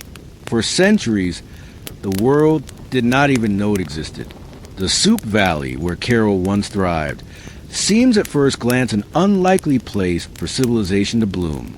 The landscape is parched, barren, the river little more than a thin silver thread winding through rocks and dust. To most eyes, it looked inhospitable, a place abandoned by life. Yet it was here, amid the desolation, that one of humanity's earliest great cities took shape. Carroll wasn't just a collection of scattered huts or a temporary trading post. It was a planned city, sprawling over 150 acres, filled with pyramids, plazas, residential quarters, and ceremonial spaces. It had scale, purpose, and vision, a complex society blossoming centuries before the Egyptians began stacking stones into pyramids of their own. The people of Carroll achieved this without the wheel, without written language, without metal tools. They built massive structures from stone and earth with nothing but ingenuity, communal effort, and the raw power of human will. Yet for thousands of years, Carroll's existence remained a secret. Even when travelers stumbled across the strange, weathered mounds scattered across the valley, they mistook them for natural formations, mere hills sculpted by the desert winds. No one imagined that beneath the sand lay one of the oldest cities in the world, predating even the civilizations that history books had crowned as the first. It wasn't until the late 20th century that archaeologists, led by Ruth Shady, uncovered the truth. What they found buried in the dust of time would rewrite the story of the Americas and force the world to reconsider what it thought it knew about the birth of civilization itself. Carroll had risen, flourished, and fallen in total anonymity. Now, after millennia of silence, its stones are speaking again, whispering of a peaceful, intelligent people who built a world of complexity and wonder in a land where life itself seemed impossible. And this was only the beginning of their story. At first glance, the Soup Valley looks like a place where life should struggle to exist. Harsh winds sweep across endless stretches of sand and stone. The sun beats down mercilessly, drying out the earth, baking the landscape into cracked, brittle sheets. Water is scarce, the river a meandering thread fighting for survival. To the untrained eye, it is a wasteland barren, empty, forgotten by the gods. But the people of Carroll saw something different. They did not see a desert to be feared. They saw a canvas to be shaped. They recognized a river, however modest, as the lifeblood of possibility. And so, with patience, ingenuity, and sheer determination, they turned this unforgiving place into a thriving oasis of life and culture. Their first victory was agriculture. They learned to tame the river's seasonal floods, building simple but brilliant irrigation systems that channeled water across the valley floor. Where others saw sand and dust, they coaxed green shoots of hope: cotton, beans, squash, guava, sweet potatoes. Cotton, in particular, became their treasure. It was spun into fishing nets and textiles, fueling trade with coastal villages and creating bonds that stretched far beyond their desert home. But growing crops was only part of their mastery. The people of Carroll understood that survival in the desert required balance.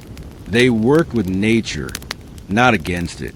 They built their homes and plazas from stone and earth, designed to withstand both scorching heat and the rare punishing rains that occasionally swept through the valley. They studied the stars and seasons, planning their harvest with the precision of master astronomers. Trade became the veins and arteries of Carroll's economy. Dried fish, cotton, fruits, and handmade goods flowed up and down the coast. In exchange, Carroll received exotic goods, colorful shells from the Pacific, rare stones in the Andes, ideas from distant peoples. They were not isolated. They were connected. In a land where survival seemed impossible, Carroll thrived through intelligence, innovation, and community. They didn't conquer the desert with brute force. They partnered with it, learning its rhythms, respecting its power, building a society that was not just functional. It was extraordinary. Against the odds, Carroll blossomed into a beacon of civilization, and it was only beginning to rise. Rising out of the desert like ancient guardians, the pyramids of Carroll defy everything we thought we knew about early civilization in the Americas. These were not small, crude structures built by primitive hands. They were massive, deliberate works of architecture created by a people with vision, organization, and ambition. The centerpiece of the city was a pyramid mayor, the largest of Carroll's monumental structures. It stretched more than 450 feet in length and towered nearly 60 feet above the desert floor, a feat of engineering on par with the early wonders of the ancient world. Built from stone, mud, and woven reed bags filled with rocks, the pyramid was designed not just to endure the harsh climate, but to withstand the punishing earthquakes that occasionally rattled the region. And endure it did, standing silent against wind and time for nearly 5 millennia. But the pyramids of Carroll were not tombs. Unlike the massive burial complexes of Egypt, Carroll's pyramids served a different purpose. They were centers of ceremony, power, and public life. Temples and gathering spaces crowned their summits, accessible by broad, elegant staircases. Fires once burned atop these platforms, and rituals were held beneath the endless Peruvian sky.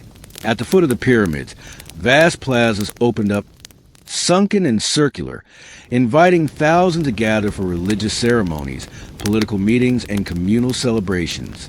The very design of Carroll's cityscape suggests a society that prized community and order, a people deeply connected to one another and to the cosmos. Around the pyramids, smaller residential complexes fanned out, likely home to priests, administrators, artisans, and farmers. The pyramids themselves seem to have been strategically placed, aligned with celestial events, sunrises, solstices, the cycles of the stars. To the people of Carroll, architecture wasn't just practical, it was spiritual, mathematical, cosmic. Walking among the weathered stones today, It's almost impossible not to feel a strange sense of awe. These structures were raised without metal tools, without the wheel, without beasts of burden. Yet they rose with symmetry, scale, and staggering precision. The great pyramids of Cairo were not built for vanity nor for war. They were built to connect earth and sky, community and cosmos, humanity and eternity, and they still whisper across the sands, telling a story that refuses to be forgotten. Among the ruins of Cairo, there is something profoundly different, something that sets it apart from so many ancient civilizations. No weapons have been found buried beneath its sands. No defensive walls circle its plazas. No mass graves hint at bloody conquest or internal strife. Unlike the kingdoms that rose and fell through war, Cairo was society built on peace. It's a revelation that defies expectations. Here was a civilization that flourished not through violence, but through cooperation, trade, and shared belief. The people of Cairo seem to have invested their energy not in armies or fortresses, but in architecture, astronomy, music, and communal life. Their plazas and pyramids weren't monuments to victory over enemies. They were centers of celebration, worship, and governance. This was a civilization that chose to gather rather than conquer, to negotiate rather than destroy. Trade was the lifeblood of Cairo's success. Cotton, grown along the fertile riverbanks, was spun into fishing nets that were traded with coastal communities. In return, Cairo received dried fish, an essential source of protein, and exotic goods from faraway places, colorful shells from the Pacific, precious stones from the highlands, and even rare tropical fruits from distant valleys. This wide network of trade stitched the region together, binding far-flung communities into a peaceful web of mutual benefit. And in the center of it all, Cairo thrived as a cultural and economic hub. Religious and ceremonial life played a vital role in maintaining social harmony. The city's grand public spaces and sunken plazas likely served as stages for rituals that united the people under shared spiritual beliefs. Music filled these gatherings, flutes carved from condor bones, drums made from deer hides, creating soundscapes that echoed across the desert, tying individual lives to something greater. Leadership, too, appeared to rely less on military strength and more on spiritual authority and civic organization. The city's leaders must have coordinated massive construction projects, seasonal agricultural cycles, and complex trade agreements, all without leaving behind the brutal scars of war. In an ancient world so often defined by conflict, Cairo stands as a shining exception, a reminder that civilization does not have to rise on the broken backs of the conquered. It can instead be built by the quiet power of collaboration, creativity, and trust. At Cairo, the stones still seem to hum with echoes of a world long gone. It was not just a city of buildings and trade. It was a city alive with sound, ceremony, and spiritual rhythm. Music and ritual were woven into the very heartbeat of Cairo's civilization.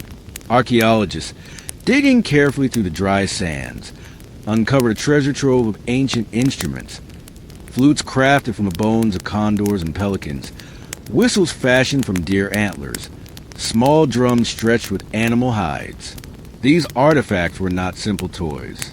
They were crafted with care, tuned to specific notes, designed to carry sound across the wide open plazas of the city. In a world without written language, music spoke the language of the soul.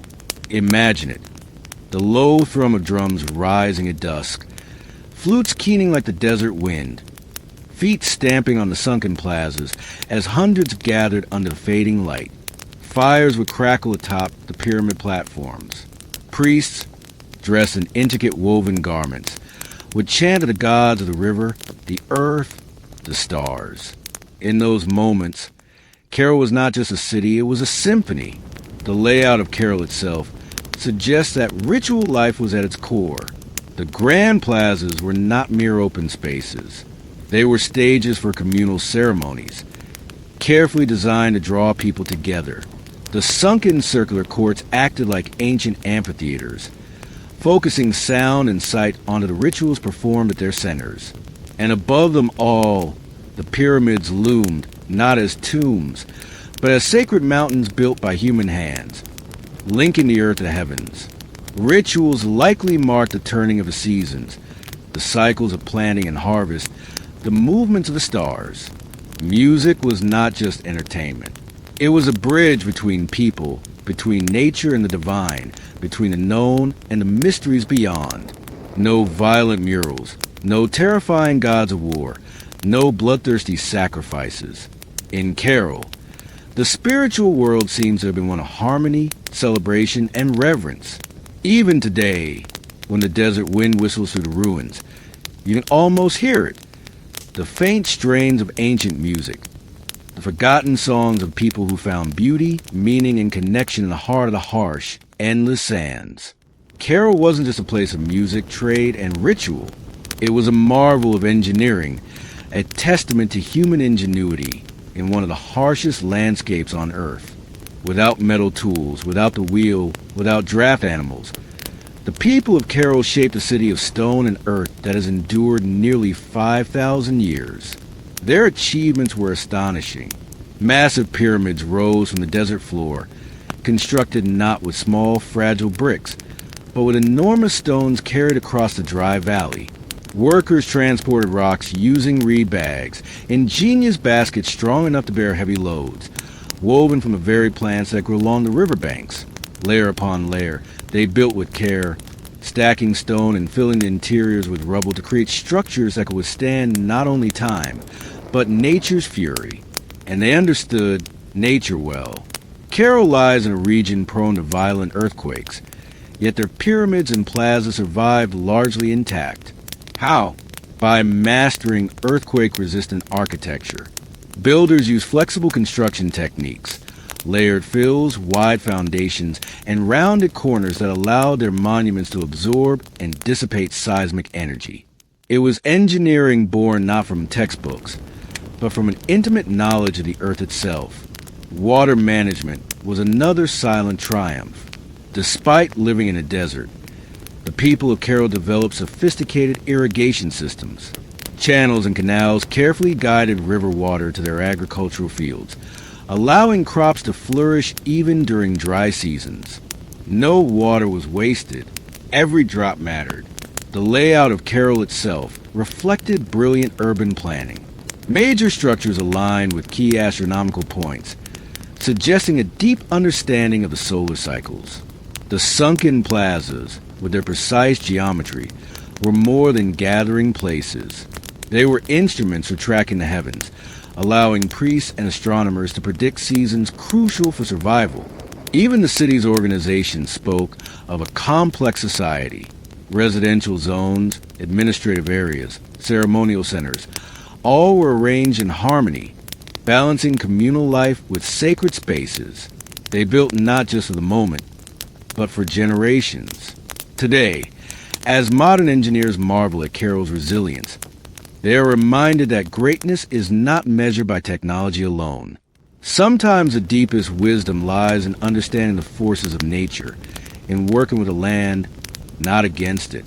Carol stones have endured storms, quakes, and the erosion of time itself. They stand as a silent testament to a civilization that engineered their dreams into the desert sands. For centuries, the city of Carol flourished, a beacon of peace, music, trade, and architectural mastery in the desert sands. And then, quietly, almost without a trace, it was abandoned. No fires marked its fall. No signs of conquest scar its walls. No mass graves or shattered monuments tell a story of sudden disaster. Instead, Carol simply faded, its plazas emptied, its pyramids left to the drifting sands, its flutes and drum silenced by time. Why did they leave? That question still lingers like a ghost across the Soup Valley. Some scholars believe that environmental change struck the final blow. Evidence suggests that a long period of drought may have crippled Carol's agriculture. Without the river's life-giving waters, the fields would have withered. Trade networks, dependent on surplus cotton and food, would have faltered.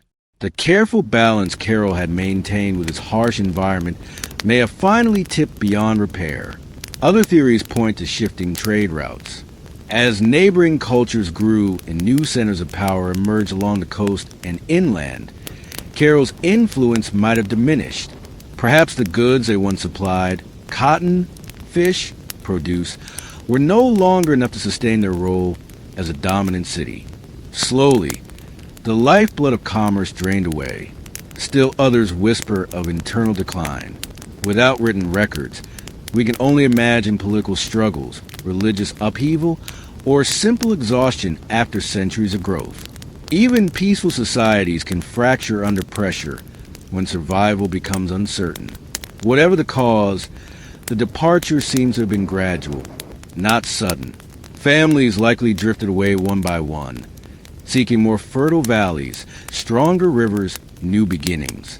Children who once ran across Carol's plazas grew up telling stories of a lost city behind them, stories that would eventually fade into legend. The desert reclaimed what humans had built. Winds carried fine sand over stone temples. Flutes lay buried beneath shifting dunes. What had once been a humming, vibrant civilization became a field of silent, sleeping mounds. For nearly 4,000 years, Carol remained hidden, a whisper beneath the sands, waiting. Today, as archaeologists carefully uncover its stones, the question still burns. How does a city so advanced, so beautifully crafted, simply vanish? Perhaps the truth is that even the greatest civilizations, no matter how wise or peaceful, are still fragile, threads woven into the tapestry of time, forever vulnerable to the unseen forces of change. For millennia, Carol lay forgotten, buried beneath the silent sands of the Soup Valley. Travelers passed the strange, rounded hills that dotted the landscape, never suspecting that beneath their feet lay the ruins of a civilization older than the pyramids of Egypt.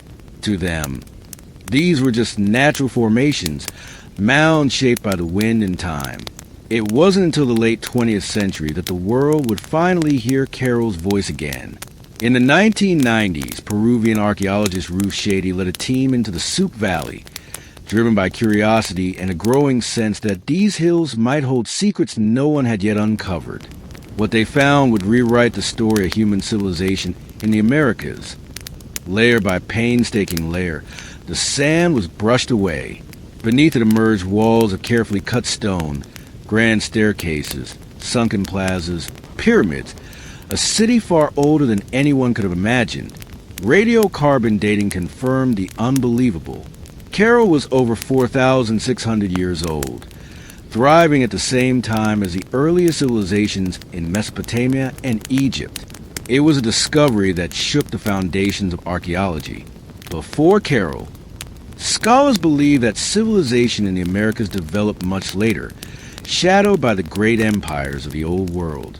Carol changed everything. It proved that the Americas had birthed monumental architecture, complex urban life, and social organization independently, long before the rise of the Incas or the Maya. Ruth Shady and her team found not just stone and rubble, but the remnants of life, musical instruments, fishing nets, textiles, quipu, ancient knot records, and even offerings made to the gods. Each artifact told a story of a people who had built a society with vision, intelligence, and profound creativity. Carol's rediscovery was more than an academic triumph. It was a resurrection. A civilization that had slept beneath the desert for thousands of years now stood revealed under the open sky once more, its plazas kissed by the same winds that had once carried the sounds of flutes and the laughter of children. Today, Carol is recognized as a UNESCO World Heritage Site, a fragile, priceless link to humanity's earliest dreams of building, belonging, and believing. The sands had hidden Carol well, but in the end, the stones endured, waiting for someone to listen, to see, to remember. Carol stands today as a silent giant, a reminder that civilization's roots stretch far deeper than we once believed. Among its pyramids and plazas, the ancient stones whisper a story that reshapes our understanding of humanity's journey. A story not of conquest and bloodshed, but of harmony, ingenuity, and hope. long before the towering empires of Greece, Rome, or even Egypt. The people of Carol were building something extraordinary. They raised pyramids without the wheel. They mapped the stars without written records. They created a thriving society rooted in trade, music, ritual, and engineering, all without leaving scars of war upon the land.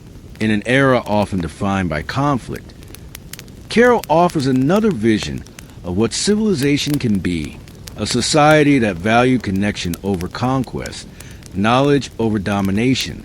It reminds us that complexity does not require violence, that greatness is not measured by how many armies march across a battlefield, but by how a community comes together to build, to create, to dream. Carol's legacy reaches far beyond the dry sands of the Soup Valley. It challenges old assumptions that civilization had a single cradle, that urban life and monumental architecture belonged first to the old world. Carol proves that humanity's spirit of innovation and aspiration arose independently in many corners of the earth, shaped by different hands but driven by the same eternal desires, to endure, to celebrate, to reach toward the divine. Today, walking among Carol's weathered ruins, you can almost hear it, the pulse of drums, the low hum of flutes, the murmur of traders bargaining in plazas, the laughter of children racing through stone alleys under sky of endless stars. Their lives, their dreams, their stories are still with us, etched into the bones of the earth. Carol teaches us that even when civilizations fall, their spirit can endure, sleeping under sands, waiting to be remembered, waiting to inspire again. In the great timeline of human history, Carol shines not just as a relic of the past, but as a beacon for the future, a reminder that even in the harshest deserts, even under the heaviest sands, the seeds of wonder, wisdom, and peace can take root and build a world that reaches for stars.